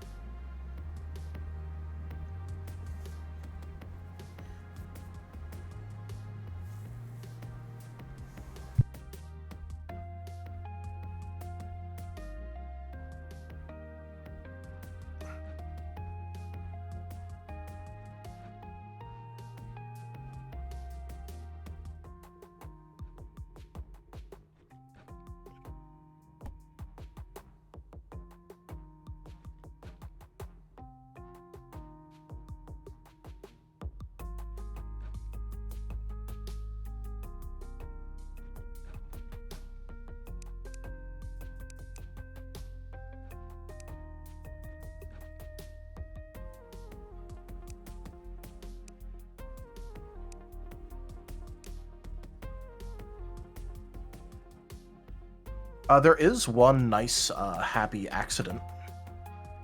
What's that? That the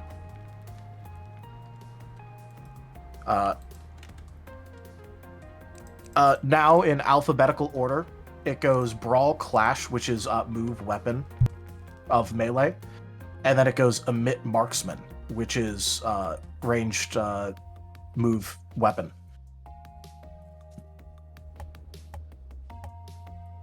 Just by alphabetical order.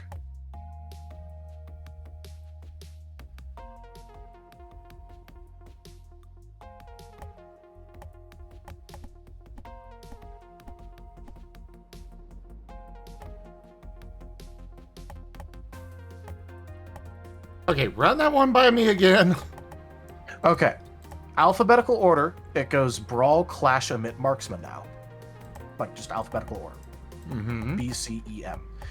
That means it goes move weapon melee for like the two next to each other, and then it goes move weapon ranged are next to each other in that exact order. So it goes move weapon, and it groups the melees in range. That is nice. Yep, that's just a happy little accident.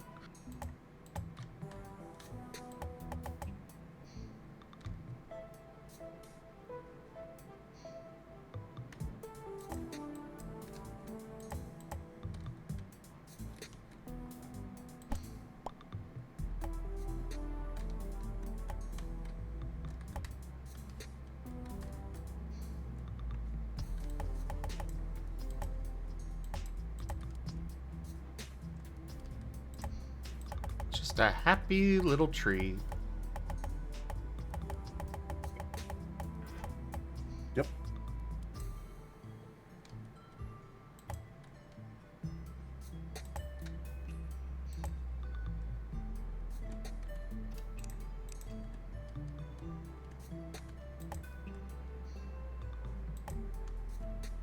Alright. On one hand, this takes forever. On the other hand, I'm very used to it. You get to go there, and Key, you go there. And this bed is now mine. There. Nobody else uses it. You have put it off limits.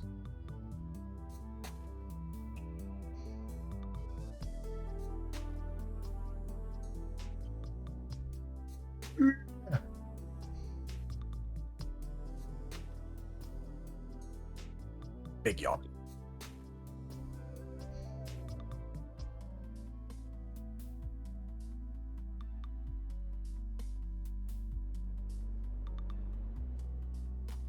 Technically, I gave him a new bed, Fru.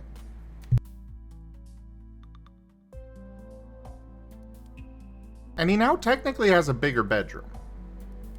Just saying.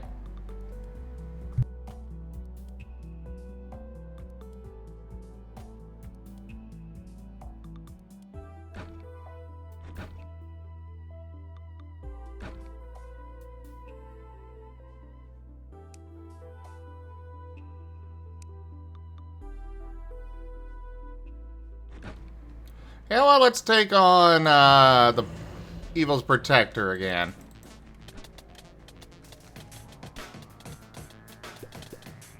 Oh, crap.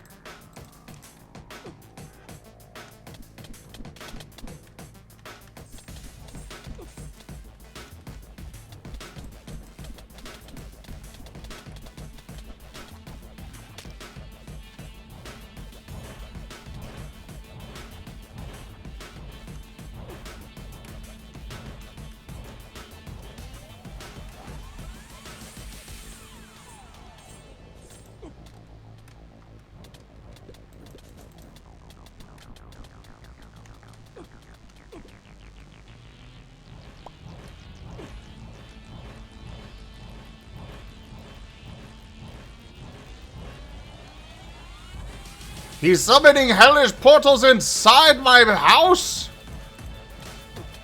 Rude.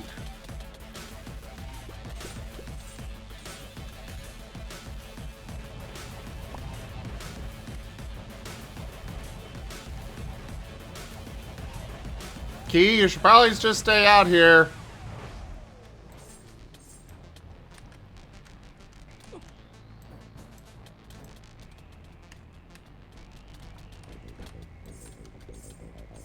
You know, I wonder if people realize they could, like, if they maxed out their accuracy on scene changes and also got, like, a +2 boon for, or, like, passive +2 accuracy from something, they could get 40% extra proc chance. Which is hilarious.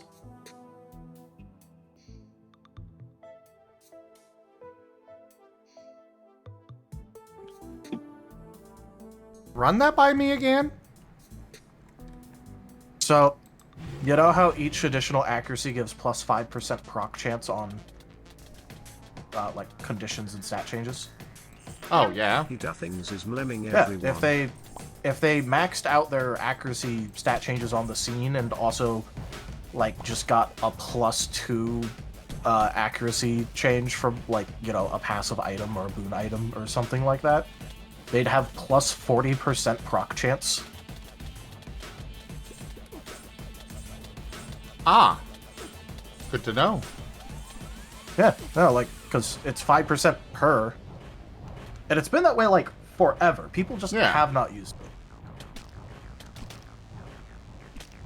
Because I've definitely, like, I haven't used them in any of the games, but I've definitely made builds where, like, early on in the fight, I just, like, grab a shit ton of accuracy stat ups and then have, like, omni boost moves that go from a 10% chance to, like, a 40% chance without buying any percentage chance on the move itself.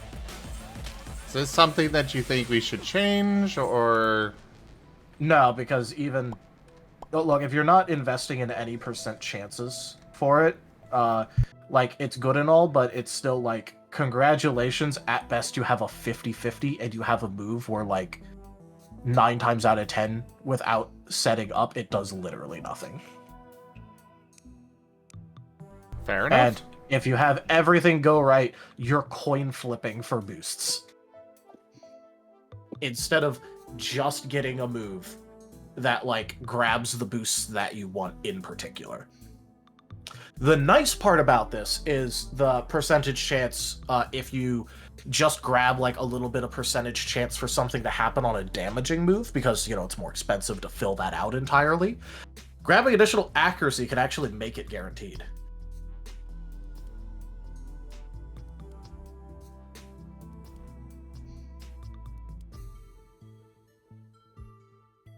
If you break the 100% chance barrier.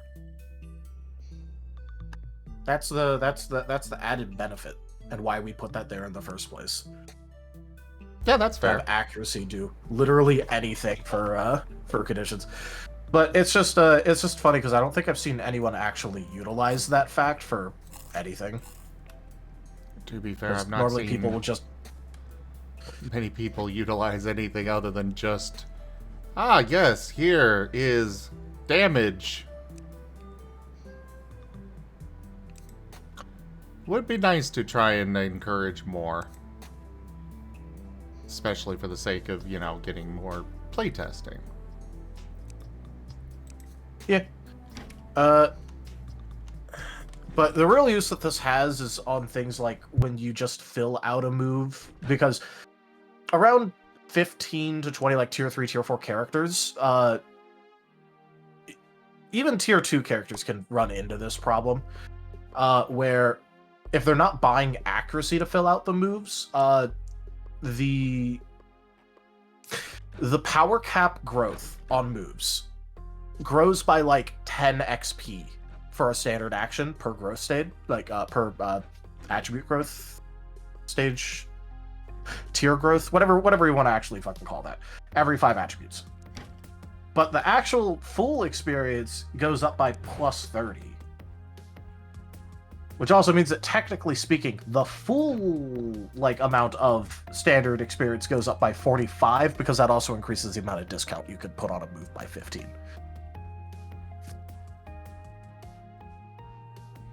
So you will very quickly start to run into the situation where your move is, like, half XP capped, but you're power capped. And you could just start working on, like, some random boosts, but you don't have enough space to actually fully fill out the cost of it. But, you know, if you get accuracy, it just makes it more likely to happen, which is nice, but it's not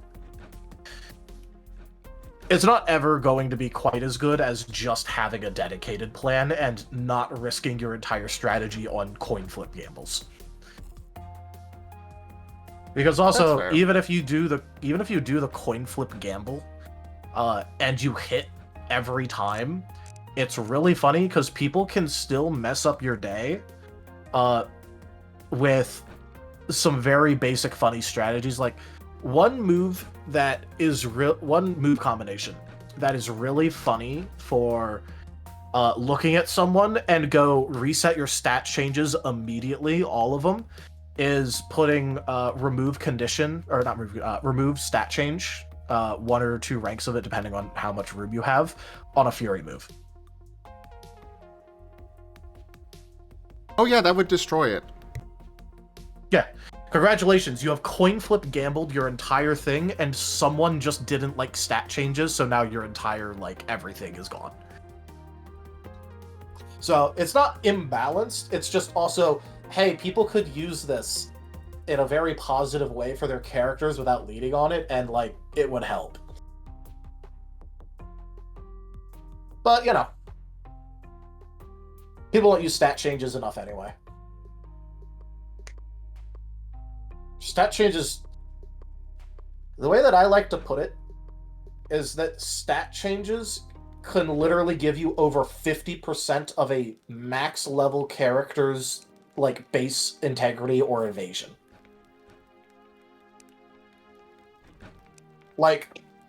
Just for instance, even though he's not spec towards it, Nova still has 5 special integrity. If someone gets 5, or ethereal integrity, still has 5 ethereal integrity. If someone gets 5 ethereal damage, that means they're doing true damage to him on all the dice they roll.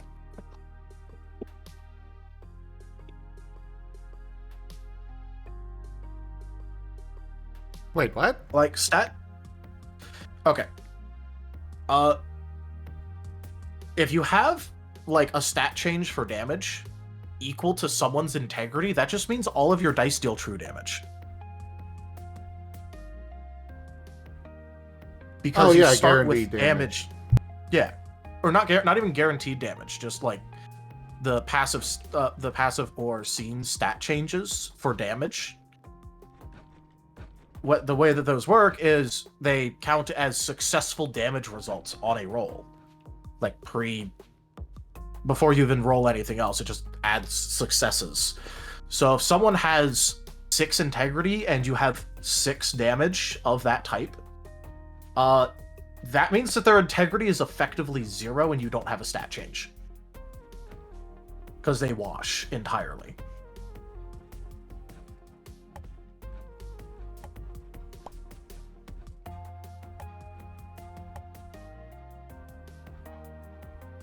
This is also me saying that if you ever want to hit Nova really hard, actually, just have someone actually buff up their damage properly, and Nova's 8 integrity goes to 2.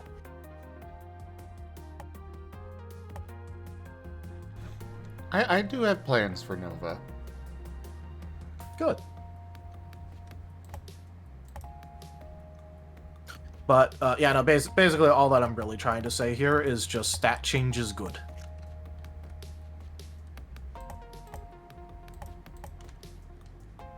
Yeah. Gara, the way that it works is stat changes, like getting physical or ethereal damage on a stat change.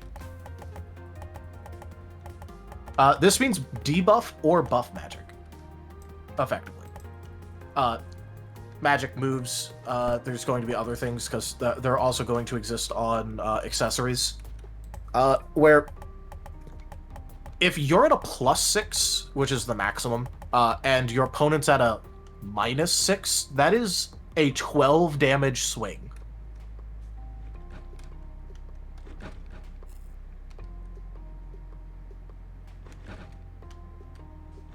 Like, and I do mean legitimately, if they had at least 6 integrity, and you put a -6 integrity on them, like, over the course of, like, you know, a couple of turns, and you've also buffed yourself up to +6, their integrity starts at 0, and your damage starts at 6 before you even roll dice, which is hilarious.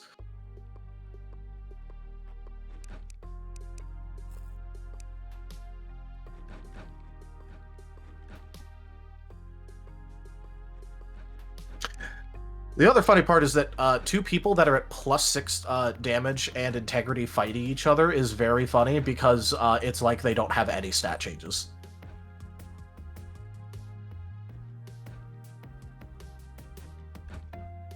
I mean, there are edge cases where that's not true, but it's like they don't have any stat changes, which is hilarious.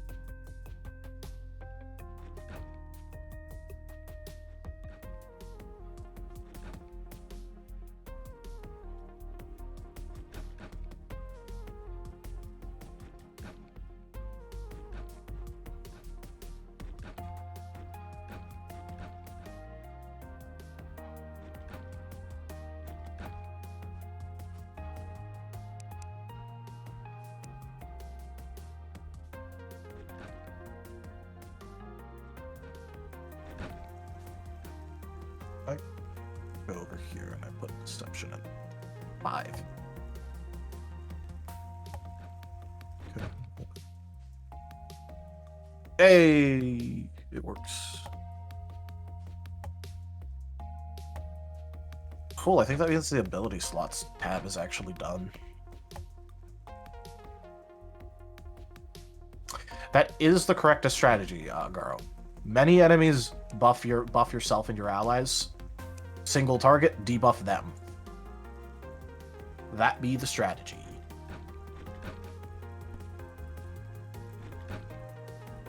Yeah, stat changes are very good. Most people don't use them. Or if they do, they'll just have, like, a small amount and not have it be, like,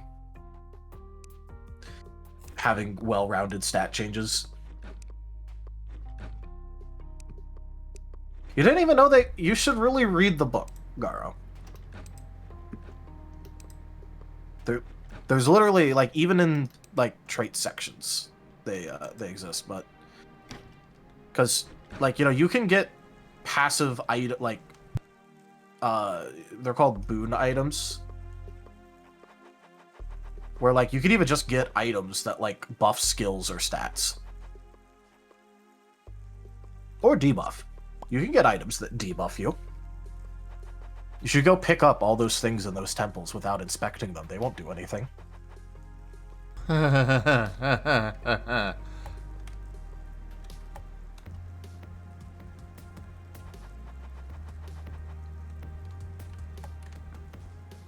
am excited for tomorrow.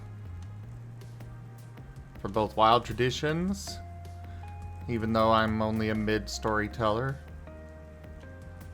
as well as for Piercing the Veil. Yeah, hopefully I might get...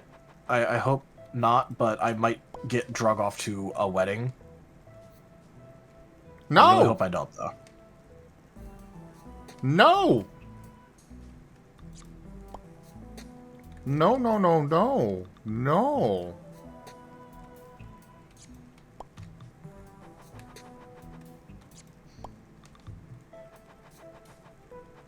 Congrats, you now have COVID. No. I can't go to the wedding. I have COVID. Ignore this online presence. Because I don't actually know what my online handle is, but you know.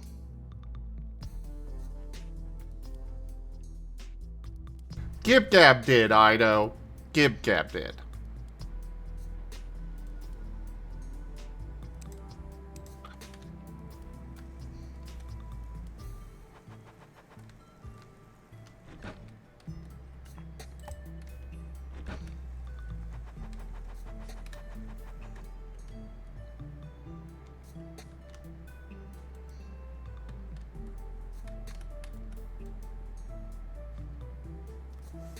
Although I guess one thing that we never actually discussed, does the 5% thing mean that if people that are using conditions and all that, and stat changes get accuracy downs, that it negatively affects their proc chance? Even if they have guaranteed? Or does it just bypass? Run that by me again? So, yeah, you get positives for the accuracy, but does it also mean that if you accuracy debuff a stat changer or condition user that it gives them -% chance, or does it just bypass it, like how putting accuracy downs on a move with bypass accuracy doesn't affect it? Okay, so I've got a migraine today that I've been kind of Okay, ignoring. Explain that in a more of an example, kind of different way, please. One second.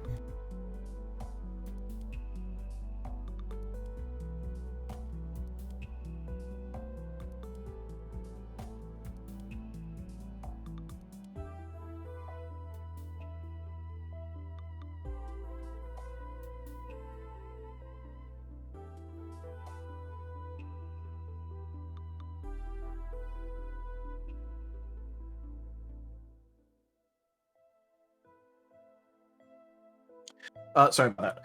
Okay, so if you get positive accuracy, you get +%. If you get minus accuracy, you get -%.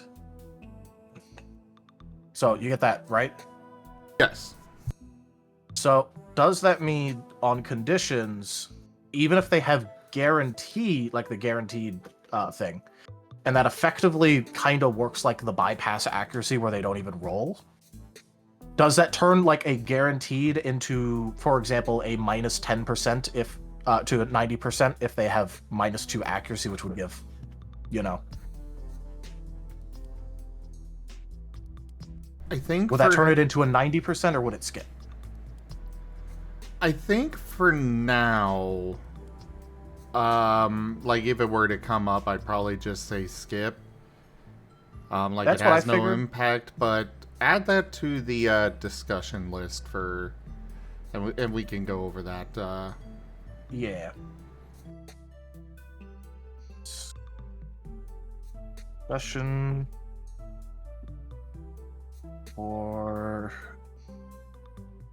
does minus accuracy changes can't guarantee options on condition?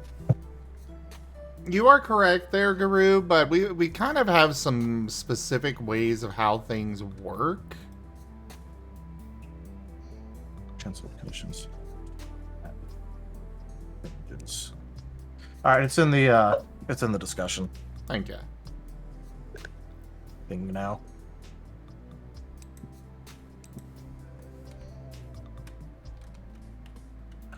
Technically speaking, Garo, the accuracy phase on a condition or stat change is not the application roll. The application. Wow, they really do not want to. So, the way that it works is that the accuracy phase on those is actually, technically speaking, the percent chance for it to proc.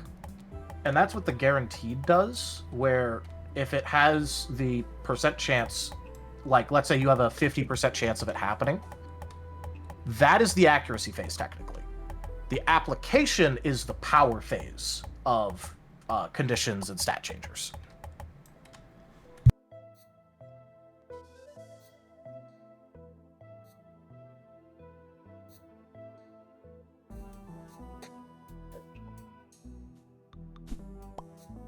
Well, it's not really like some special things. It's technically speaking like half the move traits that aren't just power.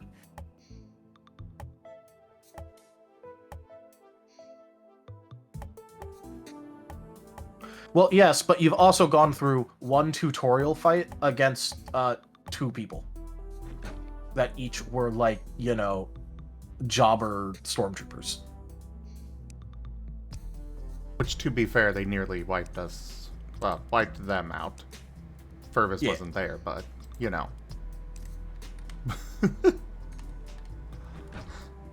Yeah. Look, just because they're jabronis doesn't mean that they weren't dangerous to you. It just means that they don't have, like, a bunch of extra effects going on. They literally just had guns and armor. Yeah. Which, to be fair, guns still hurt if you get shot. Guns don't kill people. I kill people.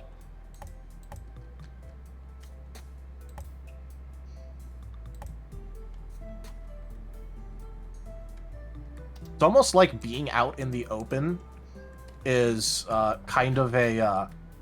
they'll target people out in the open first, because why would they target the people in cover?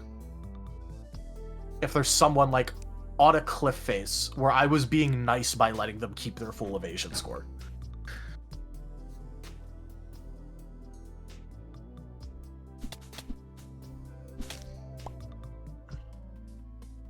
Like, they aren't geniuses, but, like...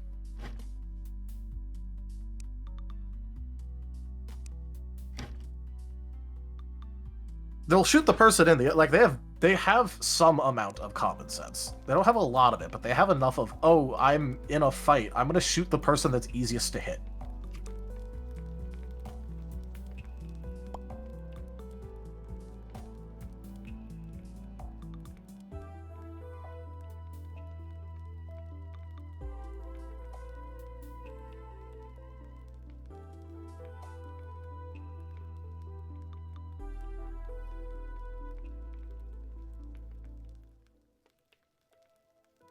Just wait until you fight people that have, like, actual tactics. That'll be fun.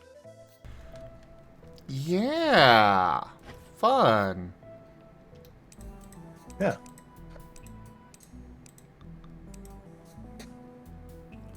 Absolutely the term I'd use for it.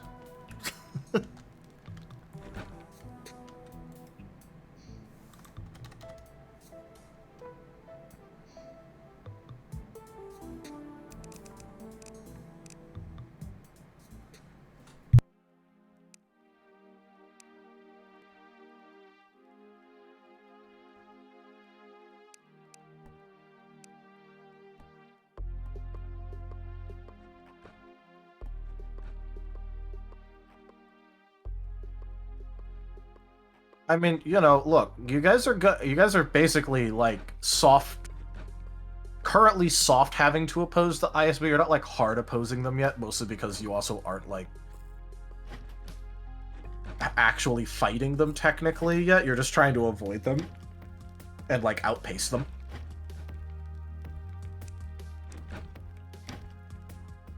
But like, you know,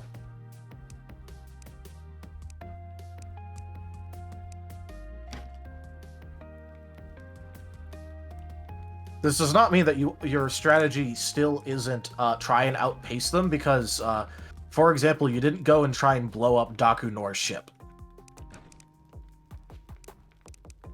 That would be hard opposing them.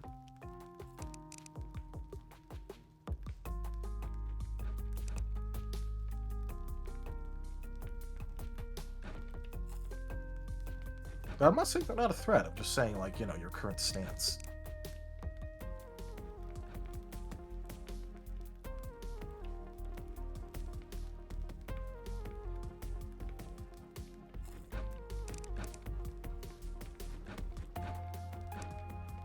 Well, they might have botched the the tailing part of it, but now they also, technically speaking, have video evidence of someone on your crew throwing a tracker onto a different ship, even if you know it's fake.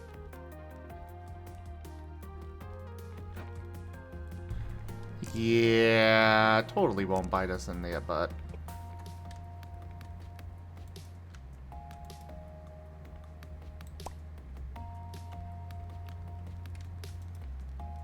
Hey, look, he's in the ISB. He is not going to play nice or fair. He does not believe in either of those words. I would kind of blame him if he did.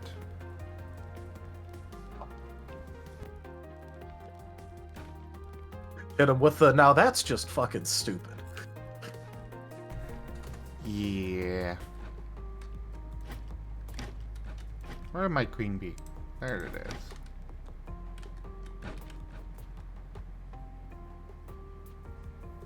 I suppose I should go ahead and set up a nice little field instead with the flowers, actually. Garrett, you could play that game right back, and I fucking dare you to. Do that right now. Do that right now.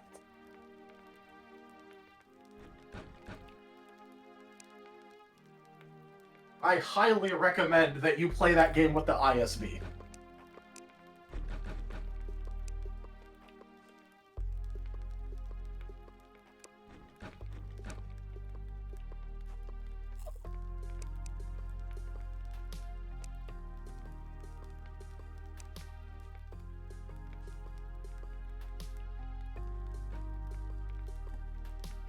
Oh, for the Empire to find out about Furvis? Yeah, that's gonna be a that's gonna be a thing.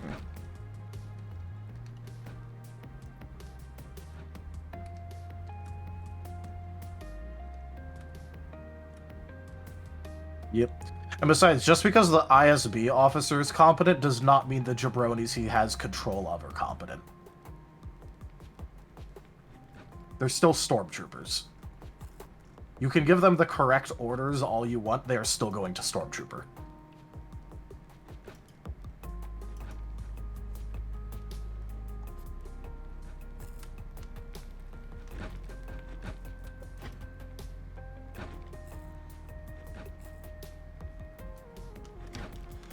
Ooh, a gunsmith.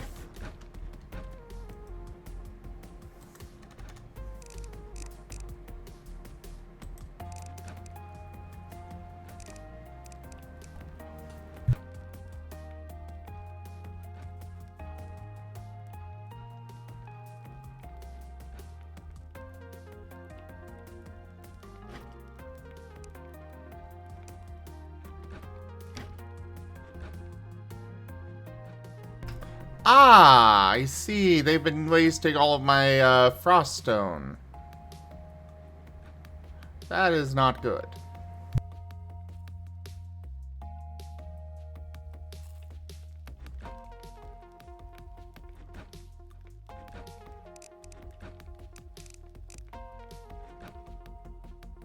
Well, Merle, I will say Tao is hard, but he is fair. Yeah, if you successfully outmaneuver, then like congrats. It's just also they're playing their own games in the background, and this does not exactly mean that you're playing chess, because that implies that you're both playing with the same pieces, and the situation itself is fair.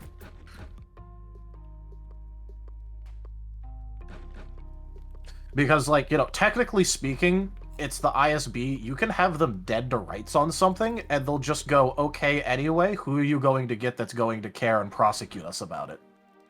But yeah, no, if you flip over the board on them and don't let them play the game, then, like, you know, congrats. Basically, my advice, don't play the ISB in their own game.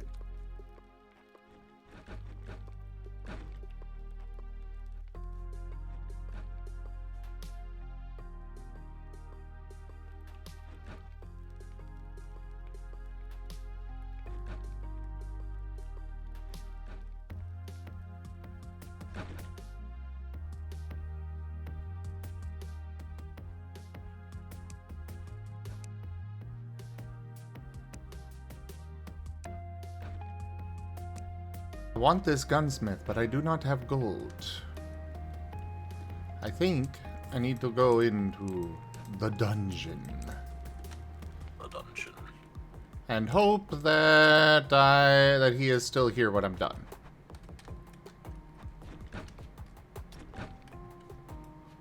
You also found out that the ISB guy kind of hates his job. Did we? With your listening device thing?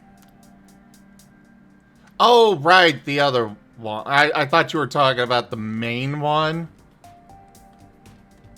Oh, but yeah, he's got a buddy that does hate his job. We could try and flip him. If push came to shove. I'm sure it would turn out horribly. But we could try.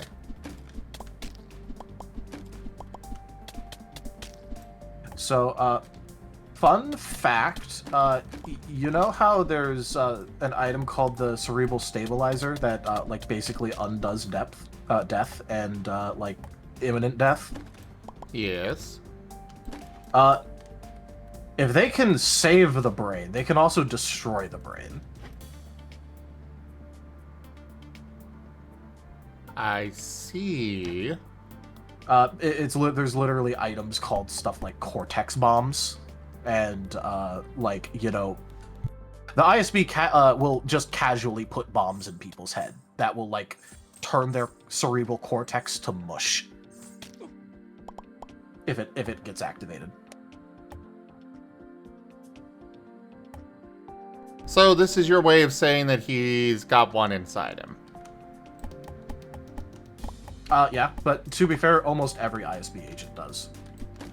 The question is whether he controls it or not, because it's also technically used as standard practice for self-denial in case of capture. They could say a phrase and blow up their own brain. But does he control it and just hate his job, or is someone actually, like, holding his leash?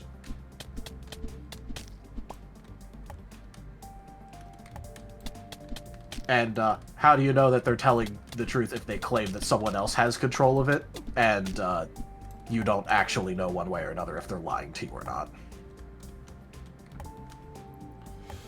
To be fair, we would I don't think we'd have any reason to know that he's got that in them anyways. Oh, yeah, no, but I'm just saying, in case it gets brought up, like, you know. Fair. Wheat! Yes! I can finally set up or rather wheat seeds, but, you know. I can finally set up my animal husbandry farm. Yeah. But yeah, Tekken's Star Wars is absolutely wild. They have a lot of hilarious stuff. And honestly, as much as I love Star Wars, most of it is kind of Deus Ex Machina. Yeah, they have a lot of Deus Ex Machina level tech.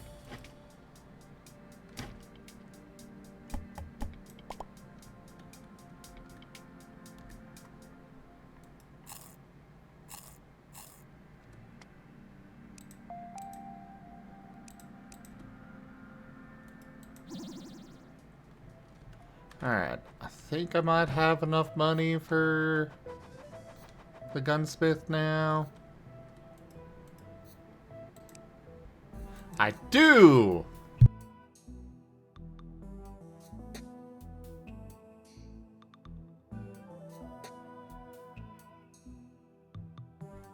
Wait, I don't have an extra room?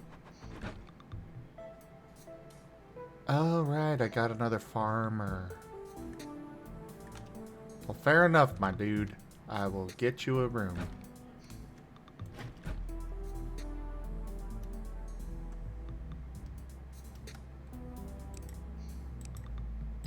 One of the other ones that they do for the ISB, instead of just bomb and head, they'll also like replace some of your teeth with like cyanide teeth. Where you activate classic. it, it just injects you. But you don't like break it, it just like injects you. If you activate it. The classic one. You just get a free cyanide injection. Yeah. As a treat. Yeah.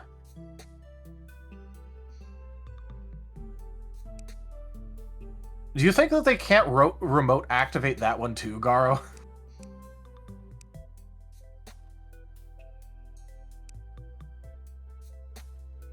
You have the option of the bomb or the tooth, and it's literally a pick your poison kind of moment where you just choose how you want to die.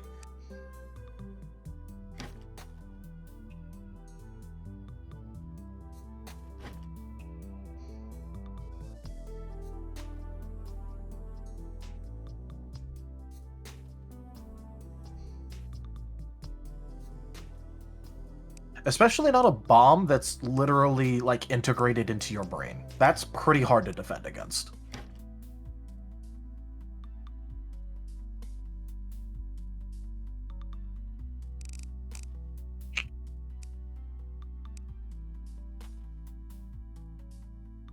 Especially in a setting where you can make a conference call across the galaxy. Yeah.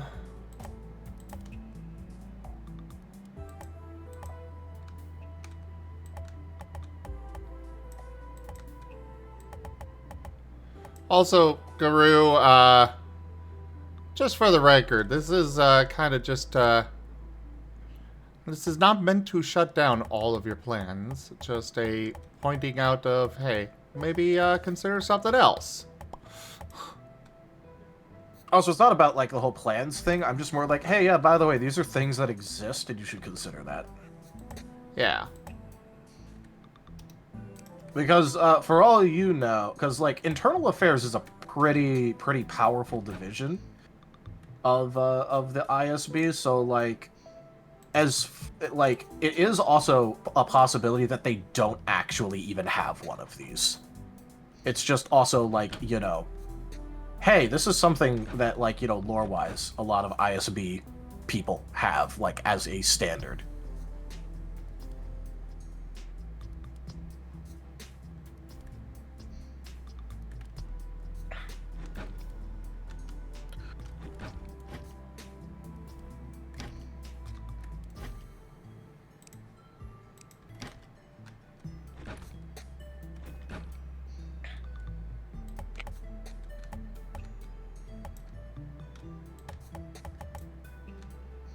But yeah, I will just let you know that, like, if you're trying to play a game of Guile against the ISB, don't expect it to be the most advantageous thing for you. And I'm not saying not to do it. I'm just also expecting that where's the... Here, I'm gonna post a I'm gonna post a video that'll give you the right vibe. Just give me a second.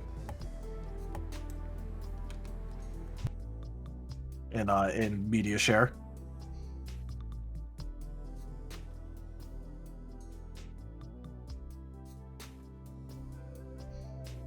This should give you the right vibe for how that's gonna go. In media share. I just posted it.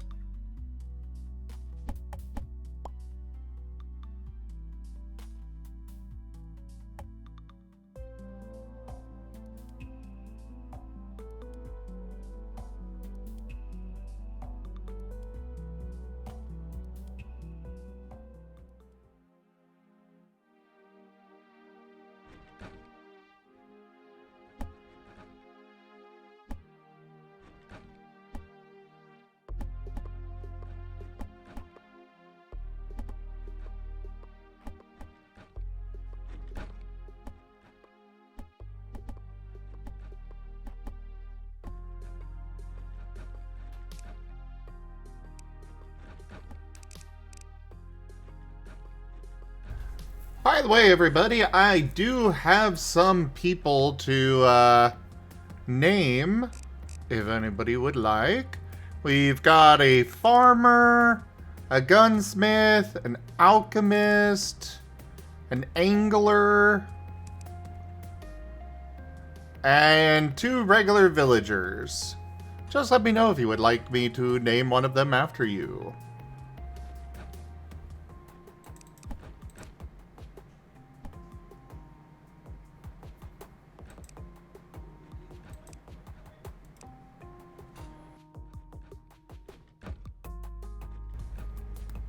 Alrighty, Everyone going gunsmith immediately. Yeah, unfortunately, Fru was first.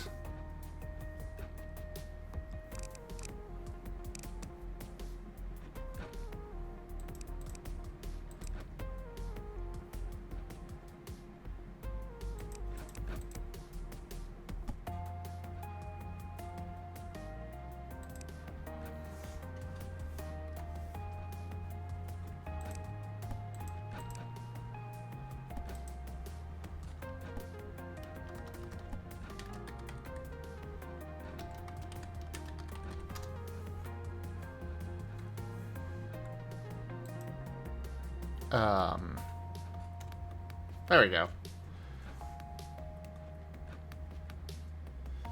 So the gunsmith was claimed, but we still have a farmer, alchemist, angler,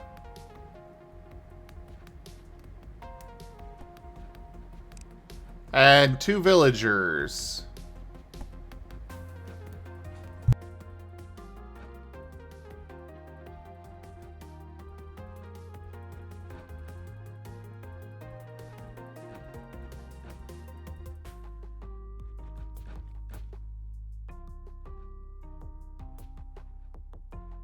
I don't know, Mala. You kind of hit me like a, you know.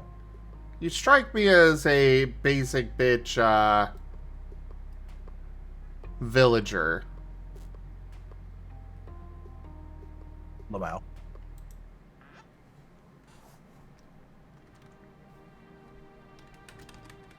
Got him. Alright, Gib. Oh.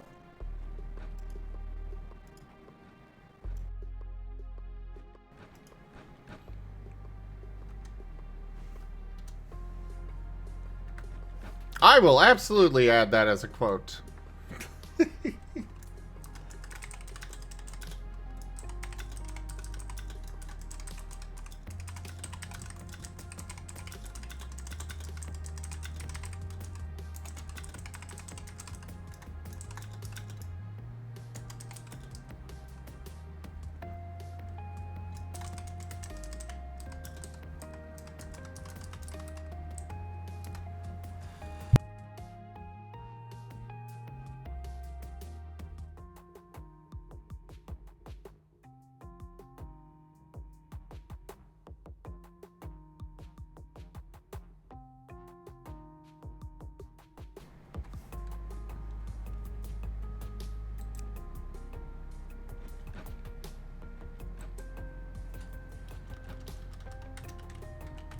There you go, Mala.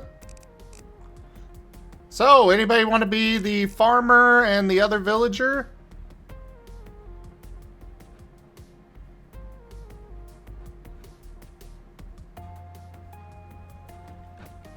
Alrighty, Ido.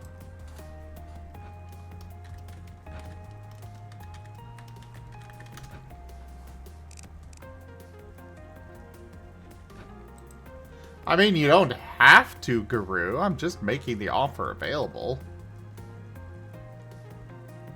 Jeez. Oh, it sounds like you're really twisting his arm there. Yeah, I guess I am.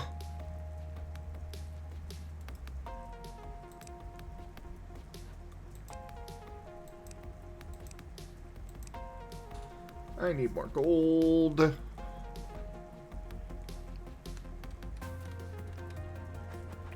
Back into the dungeon, I suppose.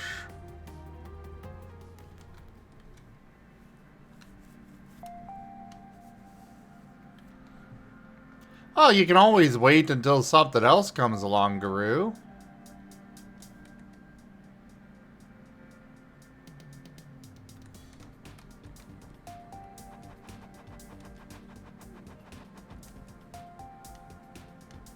I am constantly being surprised by the variety of villager classes there are in this game. If you ever cross a library, just name Riv. Will do.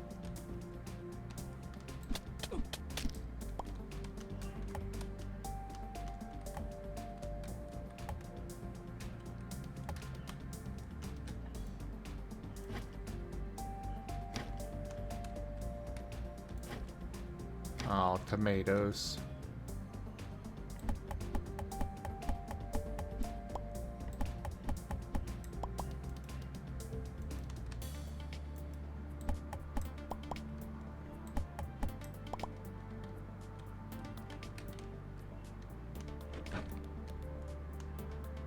No.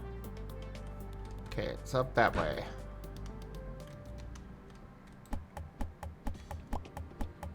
Also, yes, Guru, the ISB is going to cheat. I'm sorry to spoil you on this.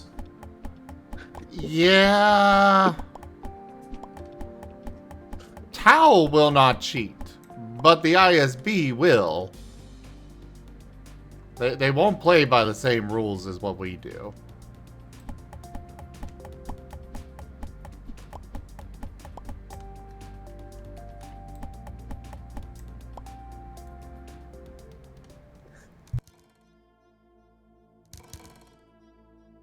Oh joy, this one again.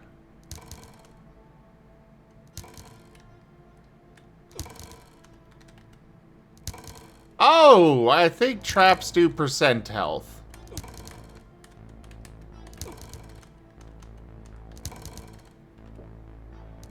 Ouchie. Yeah. I got a little cocky. I was like, oh, I got double the health now. I could just rush through some of this. No, no. You are wrong, good sir. Anyways, I'm gonna dip out here. I'll see you later. Oh, okay. See ya.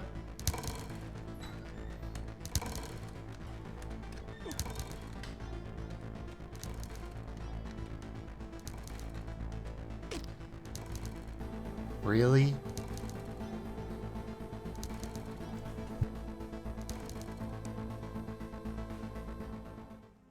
That is if he gets dragged to it, Guru. We are hoping he does not. I would really like to have game.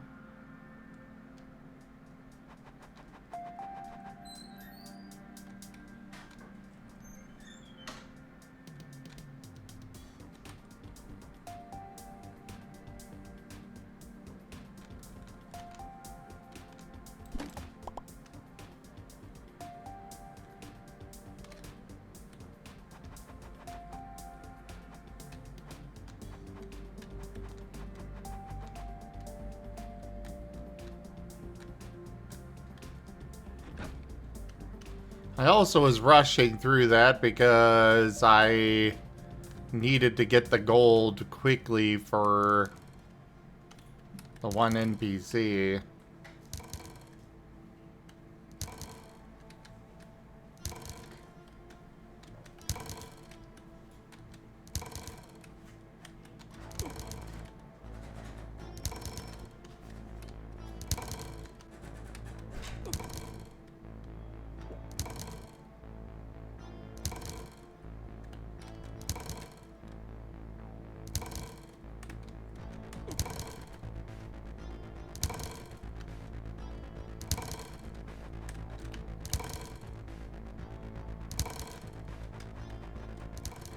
Aw, they're already leaving.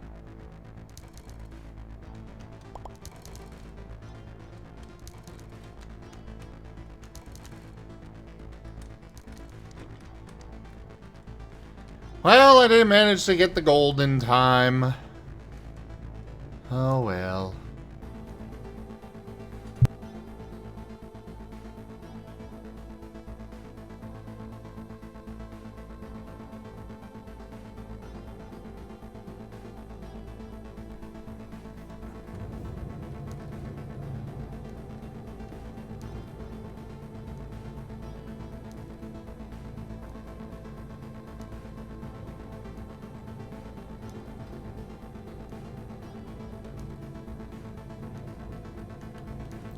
You did get Regis art. You have an icon of Regis.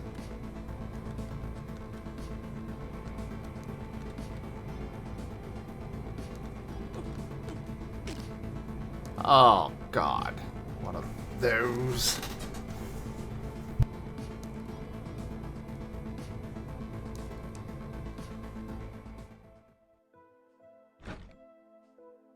Well, it wasn't so much the animal handler that I wanted as it was his chickens. I am Marten, after all. I want egg.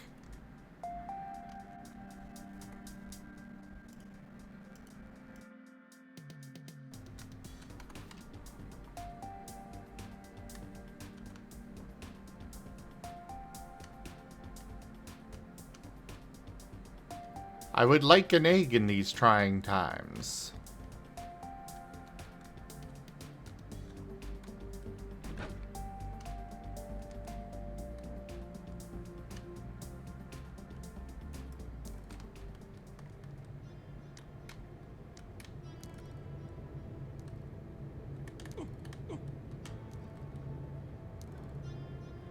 The big problem with these is that they have knockback. So, you know, it's not just me taking damage once. It is me taking damage over and over from one source.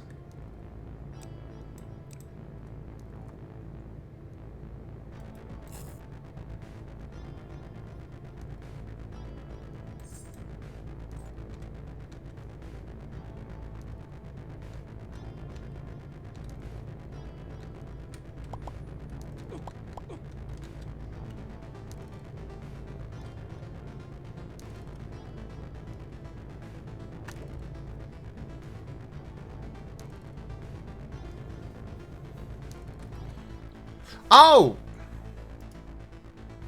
I forgot that I turned those off.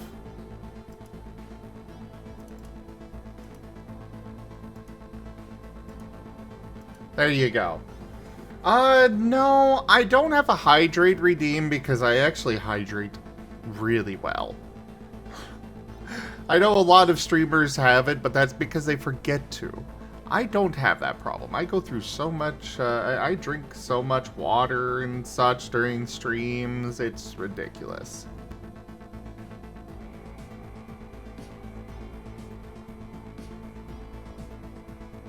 If you drink so much water, does that mean you could beat Nova? Because the Sippies beat Nova, and you beat the Sippies.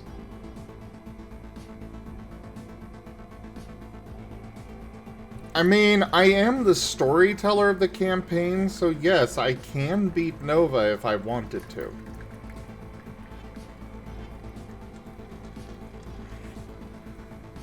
I forgot to move my microphone closer. I'm keep being not used to having it over here instead of over there, and it's like, oh yeah, I remember to pull it down. Oops.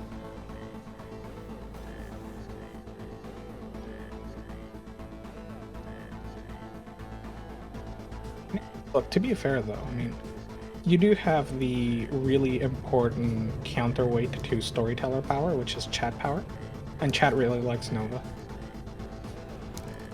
Yeah. But even still, I have actually killed Nova. Look. Was that really you, or was it that trap redeem? What trap redeem? Wasn't that a trap redeem that, like, made you place a landmine? No. Oh. Well, then in that case, how dare you kill Nova? I'm going to make a game-breaking influence and revive him, and he's gonna be a good boy, and we're gonna pet the Nova. How dare. I mean, he was already revived. Again. Because... Another time. Mostly because I guilted the... guilted the team into it. Look. Nova deserves better. The team is so mean to him. Poor Dean. What has he ever done apart from annoy everyone?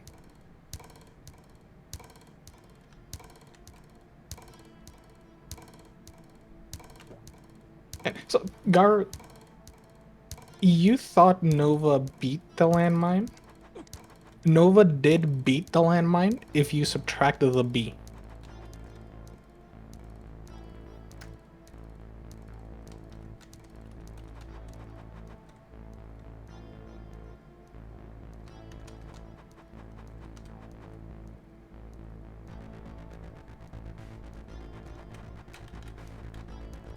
That was probably the meanest thing I've said about Nova. Probably. And of course, you did it while he wasn't here, like a coward. I was busy.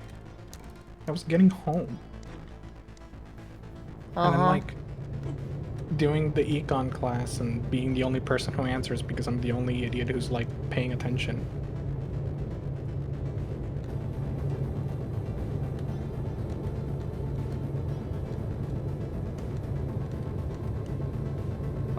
To be fair, Nova also lost to the ocean. Ugh! Get wormed.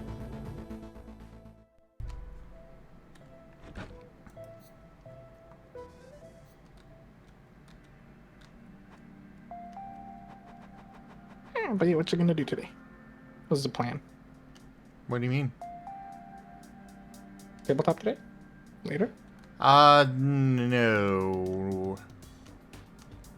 We are having a discussion about the, tabletop later. So I will be actually ending stream early tonight. Oh. No repo.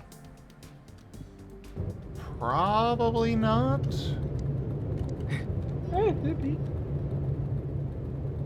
I was like wanting to play more after last time. I mean, I had a weird dream about a repo. I guess it depends. Like, we could probably do it, like, here soonish, but...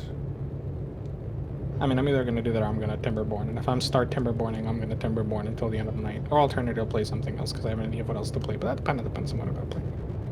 So if we don't repo, then I'll probably find something else to do because I have a couple of things that I've queued up that I should have been doing, but I haven't been.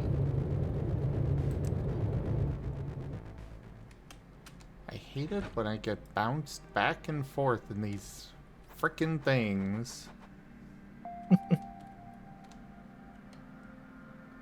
Bouncy, bouncy, bouncy.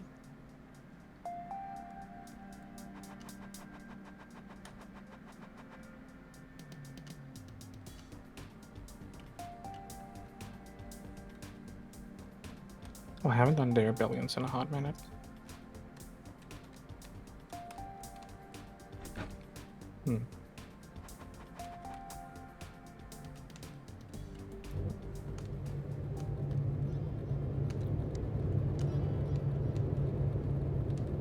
Also, damn, I literally started watching Date Anomaly Hunters the other day. Like, I queued up the playlist and I'm at up to like episode 3 so far. Nice. I keep sneaking it in when I'm like... Basically, when I start falling asleep at work because nothing is happening during those weird lulls, I just queue it up and I'm like, hi, poggies. I do grow. No, I didn't pause to pick up the items. I tried to stop and, you know, sit in the safety area, and that went bad. Can you like break the walls just to skip the puzzle? No. Darn.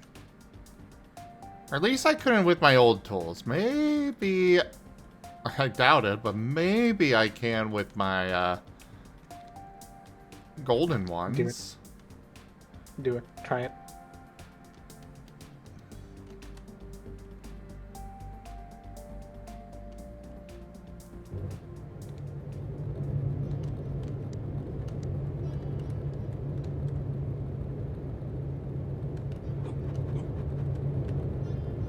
Well, that definitely did not work there, Grow.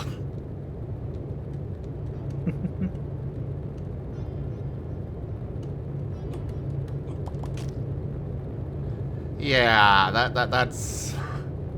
I get bumped back and forth into the saws over and over, and suddenly I'm dead.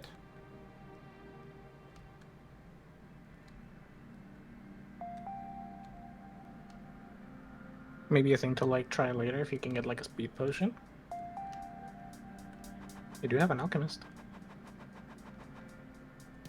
Well, when it comes to an alchemist, they just, as far as I can tell, the villagers' jobs don't actually mean a whole lot. Like, he's called an alchemist, but he doesn't seem to do anything different than a basic villager. But I could be wrong. Well, Zim, I hope I cook you some delicious poison.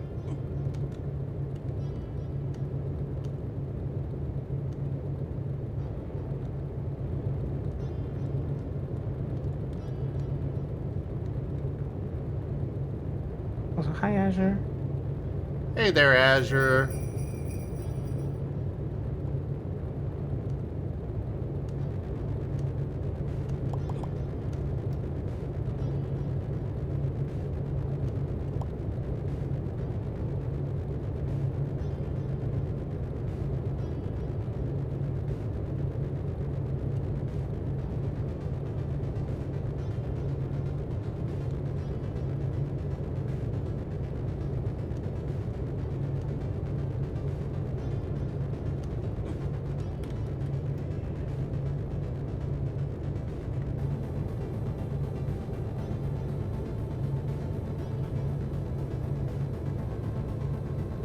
Wait, the animal handler can be...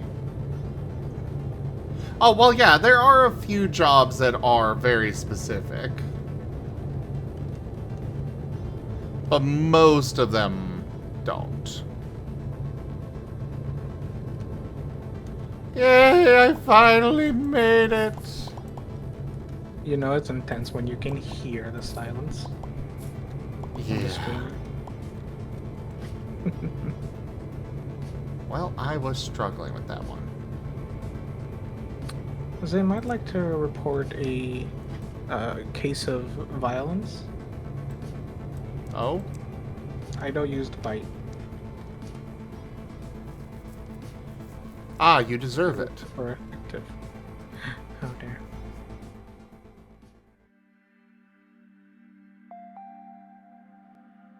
I don't know what I've done to either to deserve this level of violence. Is this vengeance for every time I've pummeled you with hundreds of purples? It's for you calling me mid. I didn't call you mid. I called you a mobile game. You called me mid with the, my job with the tabletop last session. I said the session was unremarkable. in terms of occurrences, that doesn't mean the session was mid.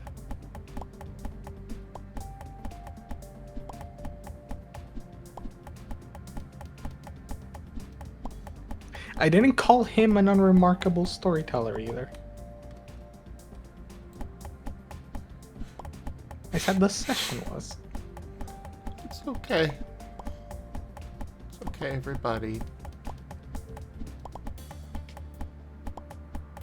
Such a Gab drama is a queen, isn't he? beautiful being that I really appreciate having as a friend.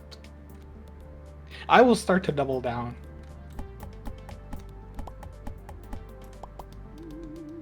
I gave you a compliment.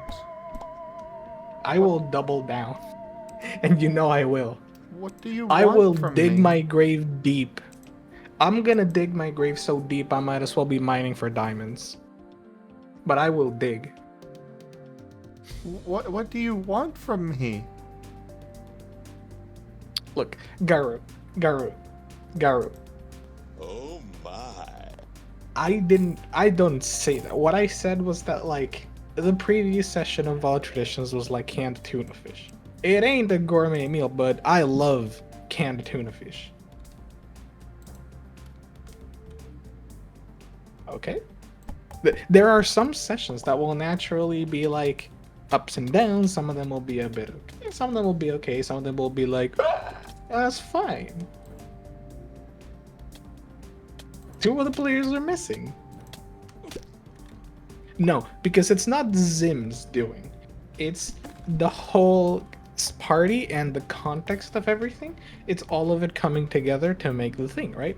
So, like, Wild Traditions has a lot of meals that I would be like, "Mwah, this is like a gourmet steak, beautiful, poggers, epic, right?" And you know, sometimes it's just like, sometimes it's okay and there's nothing wrong with it. It's not like every session can be the perfect 5 out of 5, you know. So sometimes you just get ups and downs, and in this case 2 people were missing.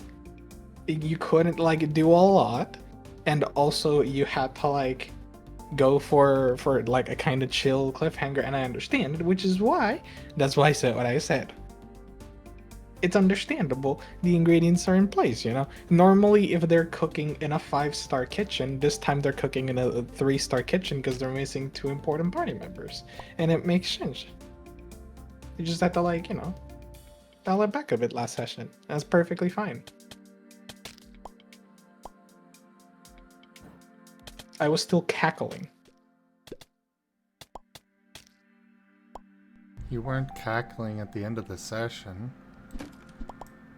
I never cackle at the end of sessions. I cry or scream. Or sit there contemplating my life choices.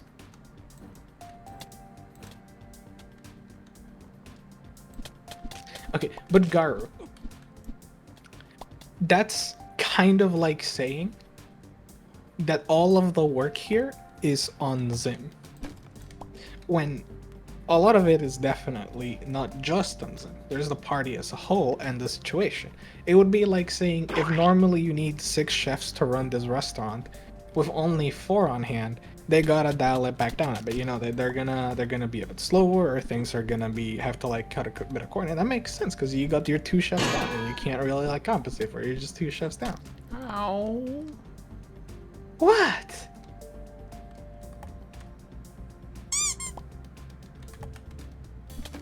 What ow?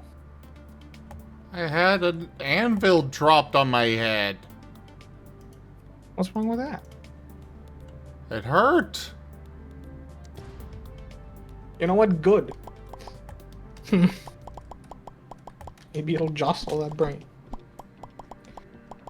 So I can do a better job. No. So you get concussioned out of the sadness.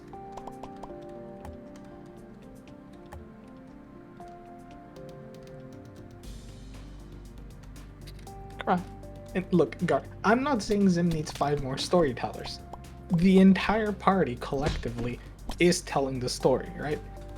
A whole party is collectively writing and making a story. So if you're down 2 people, obviously it's going to change the outcome. You change the process, you change the outcome.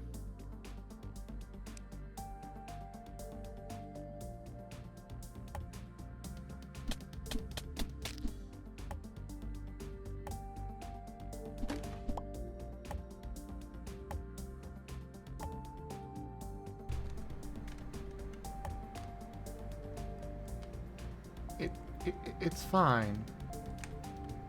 I'm fine. Everything's fine. Don't hate my friend, everybody. You're out here acting all sad, and meanwhile you're grinning like a little shit goblin. Actually, no, I'm not. I doubt it. You can see my expression on my 3D model. Just looks like you're making a :3 face.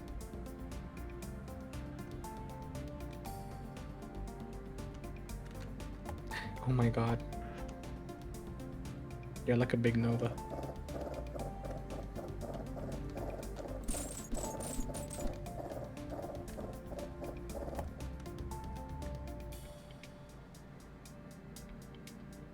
And look, CJ. I don't have to cry or scream every session. To me, the thing that makes a session good is having fun. And I had a lot of fun. You called it mid. That doesn't sound like you're having fun. That's your words. I didn't call it mid.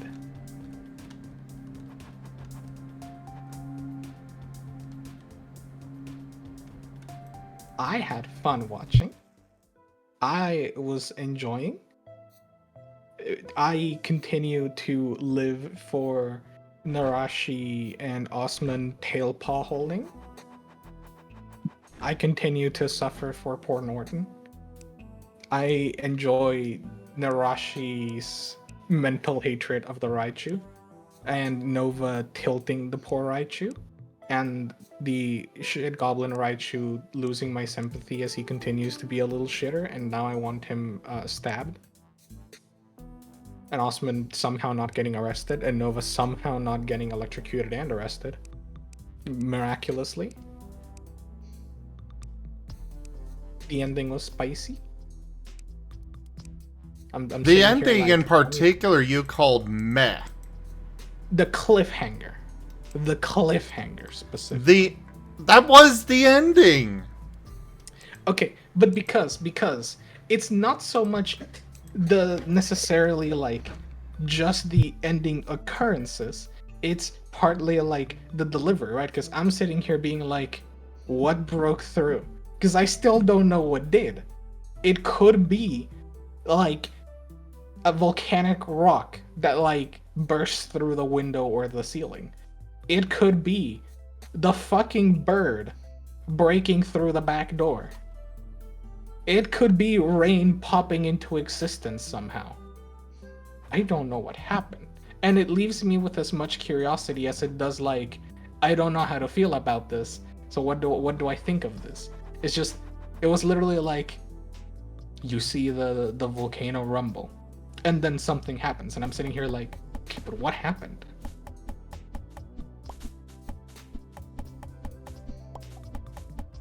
Wait till next session to find out. It's effective as a cliffhanger and making me go like, I want to know, but also like, what do I do with this information, or the lack thereof? I can only assume, but I need to know.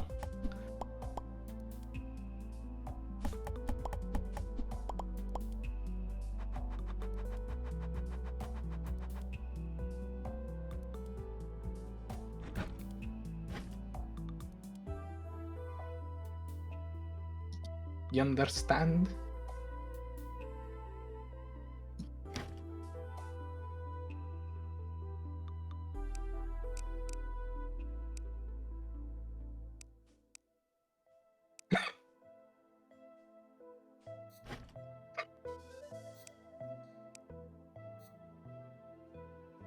Excuse me. I was drinking water and I didn't agree. It's okay. Damn. Why do you do this? What am I doing wrong now? Nothing. You're doing all that, and I'm just saying like my honest thoughts, but then like I'm trying to give as much proper like criticism as I can, because otherwise half the time I'm just sitting here like I love wild traditions. I have nothing to say about it other than I cried and like I did the things and it was a good session and I don't know. I was hype and then like I pissed and I came and it was perfect. What more do I say?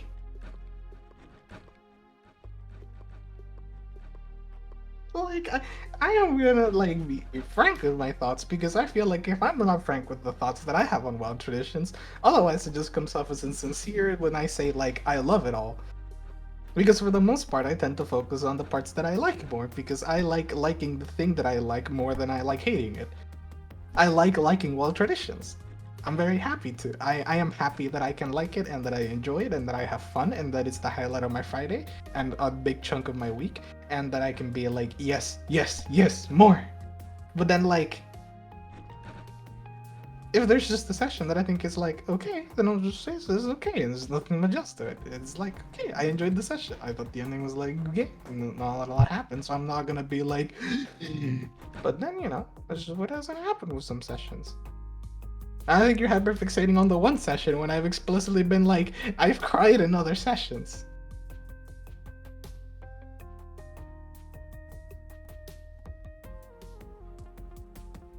I understand.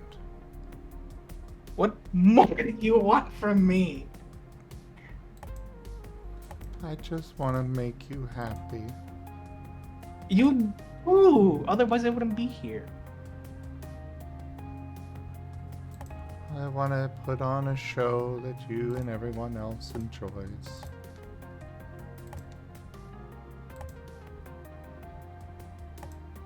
I don't know what more you want from me. I am Wild Traditions' #1 simp.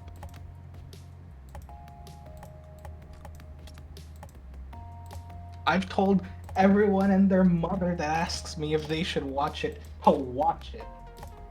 As we established last night, you did not tell your work crush. He's not my work crush. Okay, your crush. It's not my crush. I don't have a crush on him. And I did tell him that I could send him AOR on Saturday.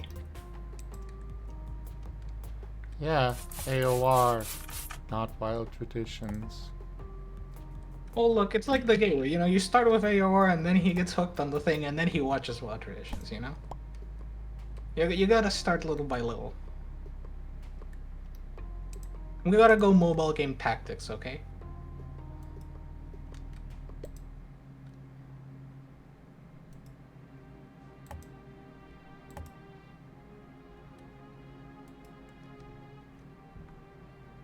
How dare you even? And Asher, I know it's bait because this is normally what I do to have the people here. I just find it funny playing the bait.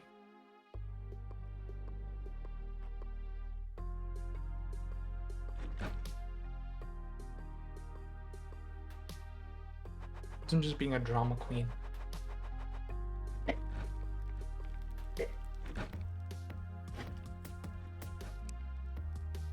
Yes, Beerus, because I would rather say Zim is a mobile game than I would say Zim is a bad storyteller, because Zim is my favorite of the storytellers so far.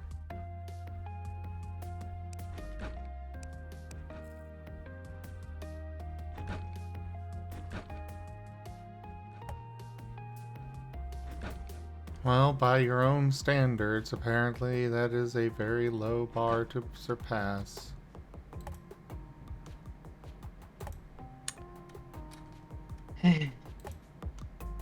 Evan, I have high self-standards. If I didn't like the storyteller, I wouldn't watch it. And I don't. For the most part, I don't watch it. Yes, Grow, I would appreciate that. If you were the best of the lot, but I still didn't think you were a good storyteller, I wouldn't watch you. Because rather than watch like the best of the tabletops, I'll just not watch a tabletop, which is what I've done for the longest time. It was my thing.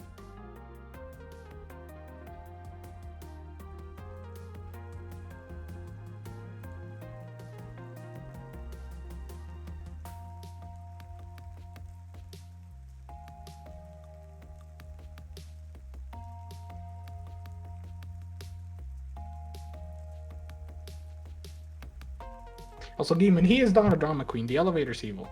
Like, okay. Real talk though, but like, I was doing some like reading around for stuff, and it was like, whoa. You're telling me that like, Piedmon isn't just strong. He was like obnoxiously strong, and it took the power of friendship to beat him. Oh god, we're so fucked.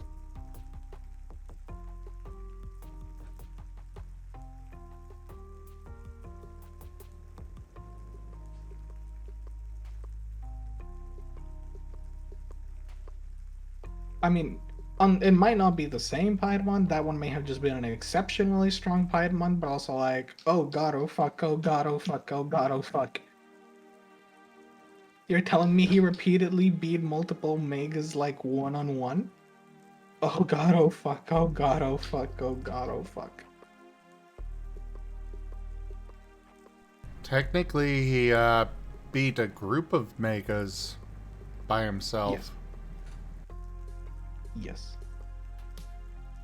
We're so fucked. Also, saying fight is like...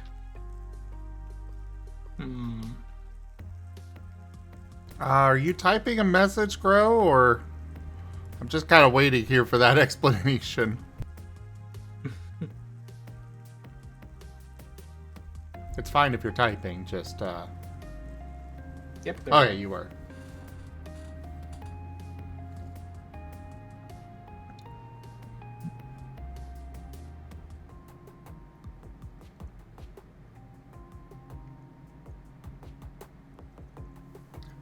Need to bug net wild bees to put into the hive to get them started. Okay, so now I gotta go find wild bees. Good luck. If only I weren't a mid-storyteller, maybe I'd do a better job with this too. I'm gonna ignore because I didn't call you a mid-storyteller. I haven't said that at all.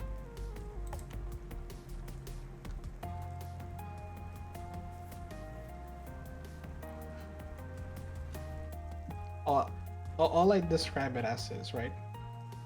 Even the greatest artists don't make masterpieces every time they paint or every time they make music. That still doesn't make them not a great artist. And it still doesn't mean they didn't make good art.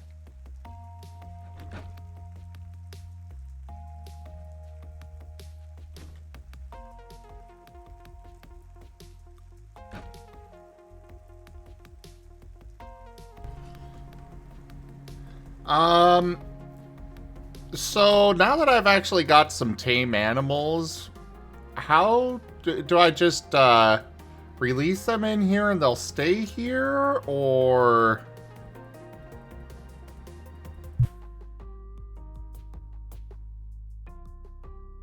Breed them.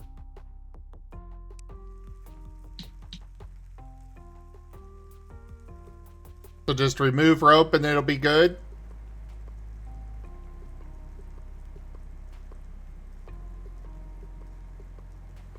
All right.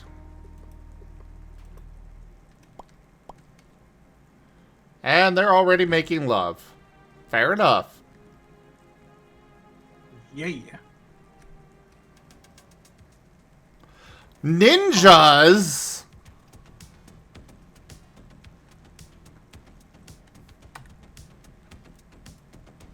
Why are there ninjas? They're not being ninjas?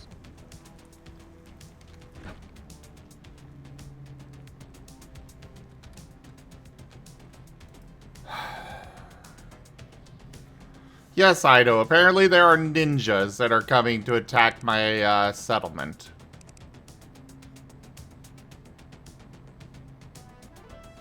Build walls everywhere. Don't let them through. They'll sneak in through the gaps.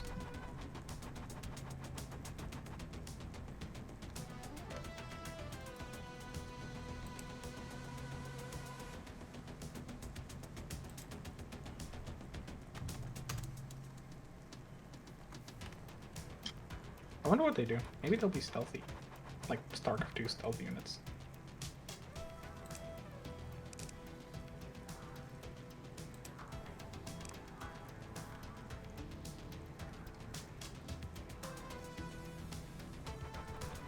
I am getting so absolutely...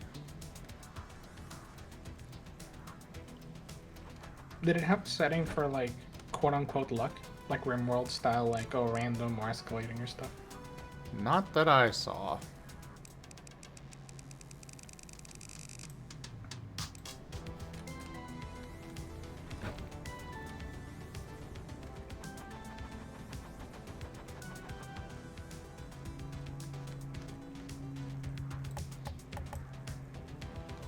I think you should just deconstruct the buzzsaw trap and use it to protect your settlement, because clearly that's the most effective piece of weaponry on this island.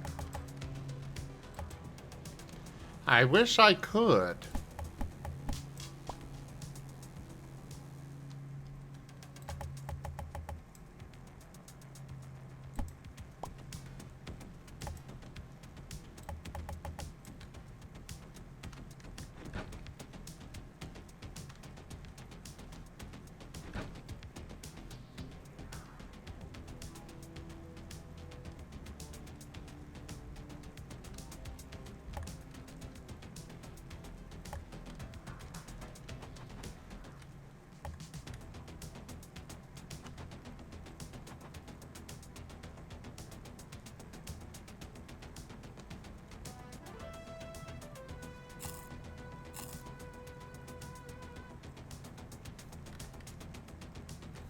Oh, God, there's so many of them. I think you're dead. I'm sorry to say.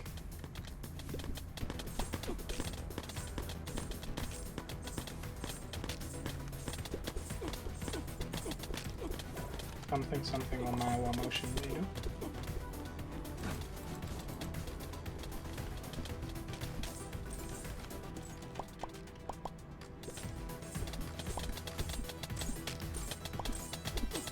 But thankfully, at least people actually, the villagers actually help.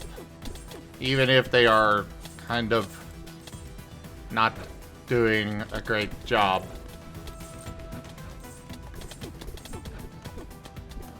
More stabby bushes!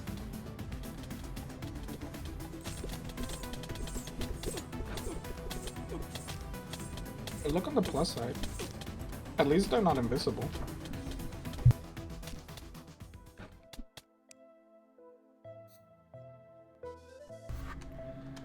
I suppose so.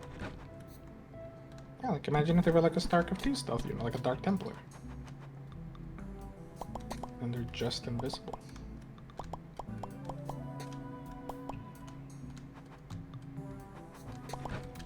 Actually, where did they go? I think your villagers got them.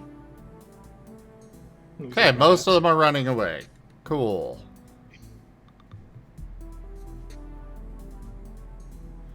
I think we managed to defeat them.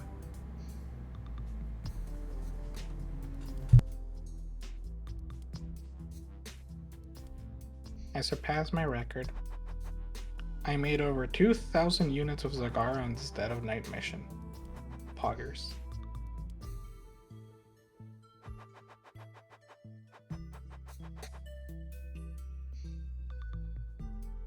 Unfortunately, Gib Gab and Fru are both down. Oh, and so is Blake.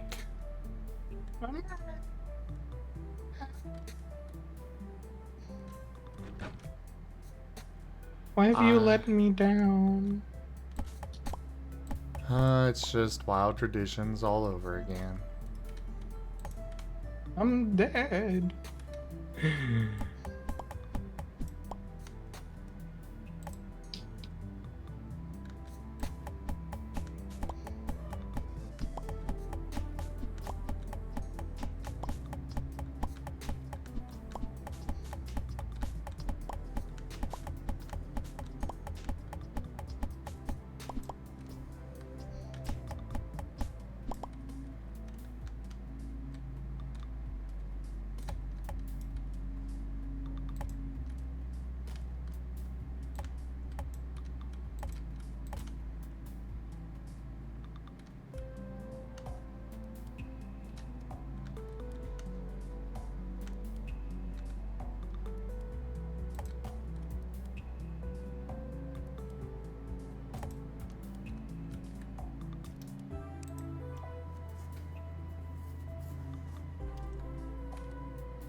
It's weird being like the most of a thing. Oh? Basically in this game, I technically have the fastest character in the game. It's not the fastest possible character, but it is the fastest. I have the highest speed number. I've been trying so long to raise it to be the fastest, but that's like just not happening. I'm not getting the loot I want. Also, like, yo. So, if I, do I have to go between to all of my villagers and manually equip them, or if I just tell them to make like 10 iron swords, they'll just go and equip themselves?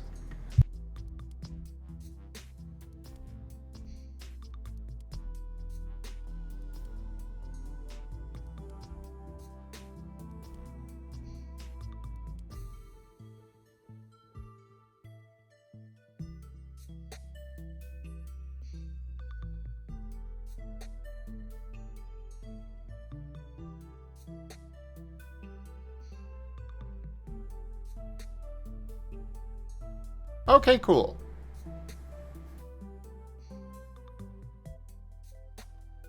Why do you hate that feature, Grow?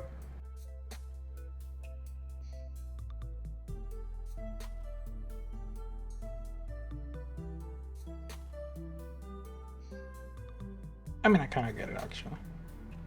Yeah, I can understand why as well, but for me, I like that.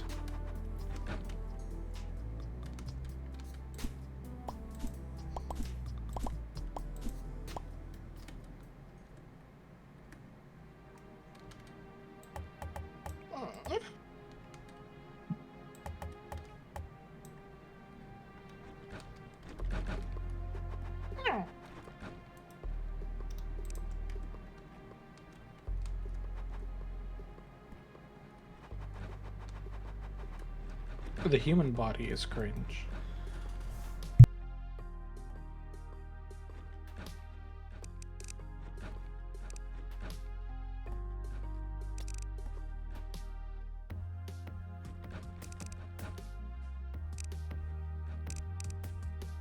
I agree. Yeah.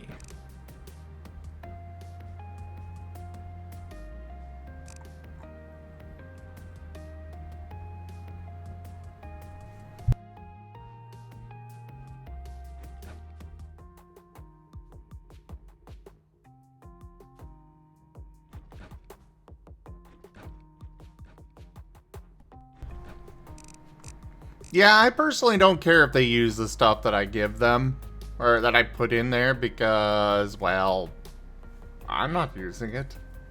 Sure, I could sell it, but the pawnbroker comes by rarely enough that it doesn't matter that much.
Oh, demonic stuff.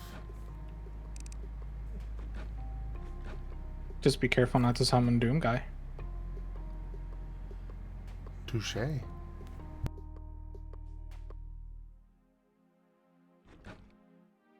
As long as you're willing to take responsibility for the horrible events of the last 24 hours, that should be good.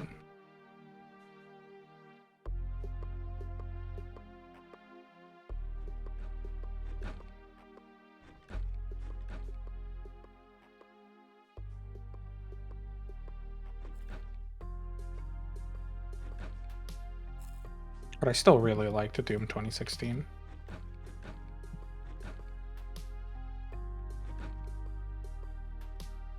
Like, I know Eternal is cool and all, but there's just something about, like, 2016 that, like, I like a lot.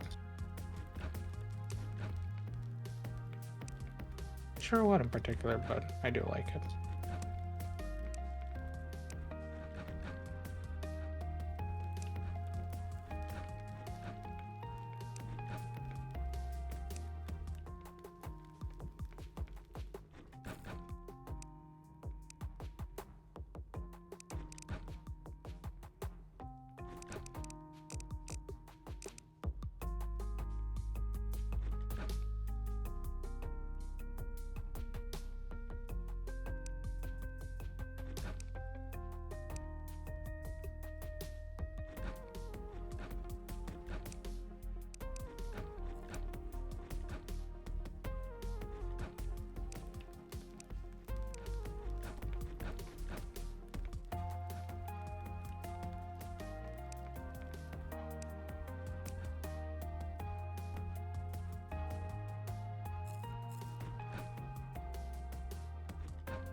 Alright, let's actually go crafty.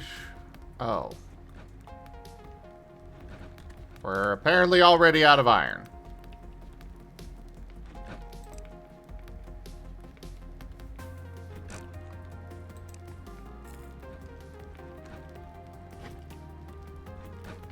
It's like a little bit of a, you know.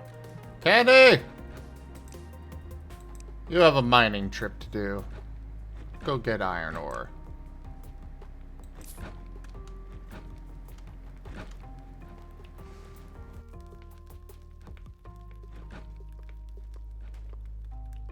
As I am seeing all of my villagers starting to get equipped with iron helmets already. Though I do wish that they were, I kind of wish that I could keep their normal aesthetics. Is there a way to do that?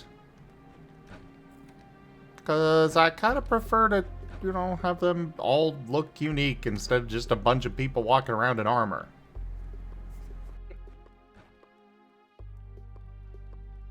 Ido cute. Ido is cute. Would you say Ido is adorable? Eh?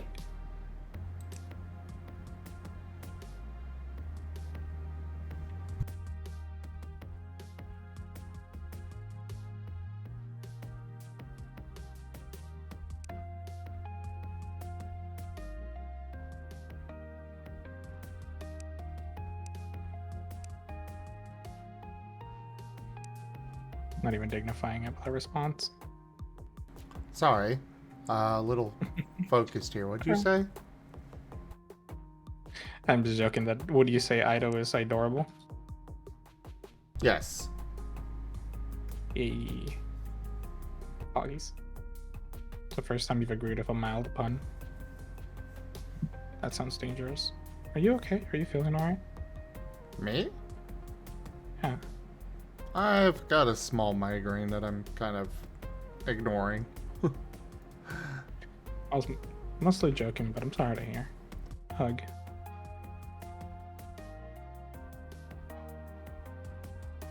Though, everybody, I am going to go ahead and split up the recording here. I'm still going to be playing Necesse tonight because I'm having fun. But I only want so long of recordings for YouTube. So thank you all so much for joining us so far on the stream today. That was Necesse, like I said. Check out our website, zgfgaming.com. We've got links for our Discord, Telegram, Mastodon, Blue Sky, Patreon, and more. They are on the website as well as down in the description below through our link tree. Thank you to my patrons, tippers, and subscribers. It is your support that keeps this channel alive and going. I cannot do this without your guys' help and your support, so thank you. Consider becoming a patron over at patreon.com/zgfgaming. It's one of the best ways to help out the channel, though you can also do so by commissioning one of the artists that I manage for. Such as Conrad, who is here working on a 3D model today. Their info is at zgf.art. Or you can also help out by subscribing to our YouTube and picking up packs of cards through Stream Loots. But for now, thank you so much for joining, and I bid you all the most fondest adieu.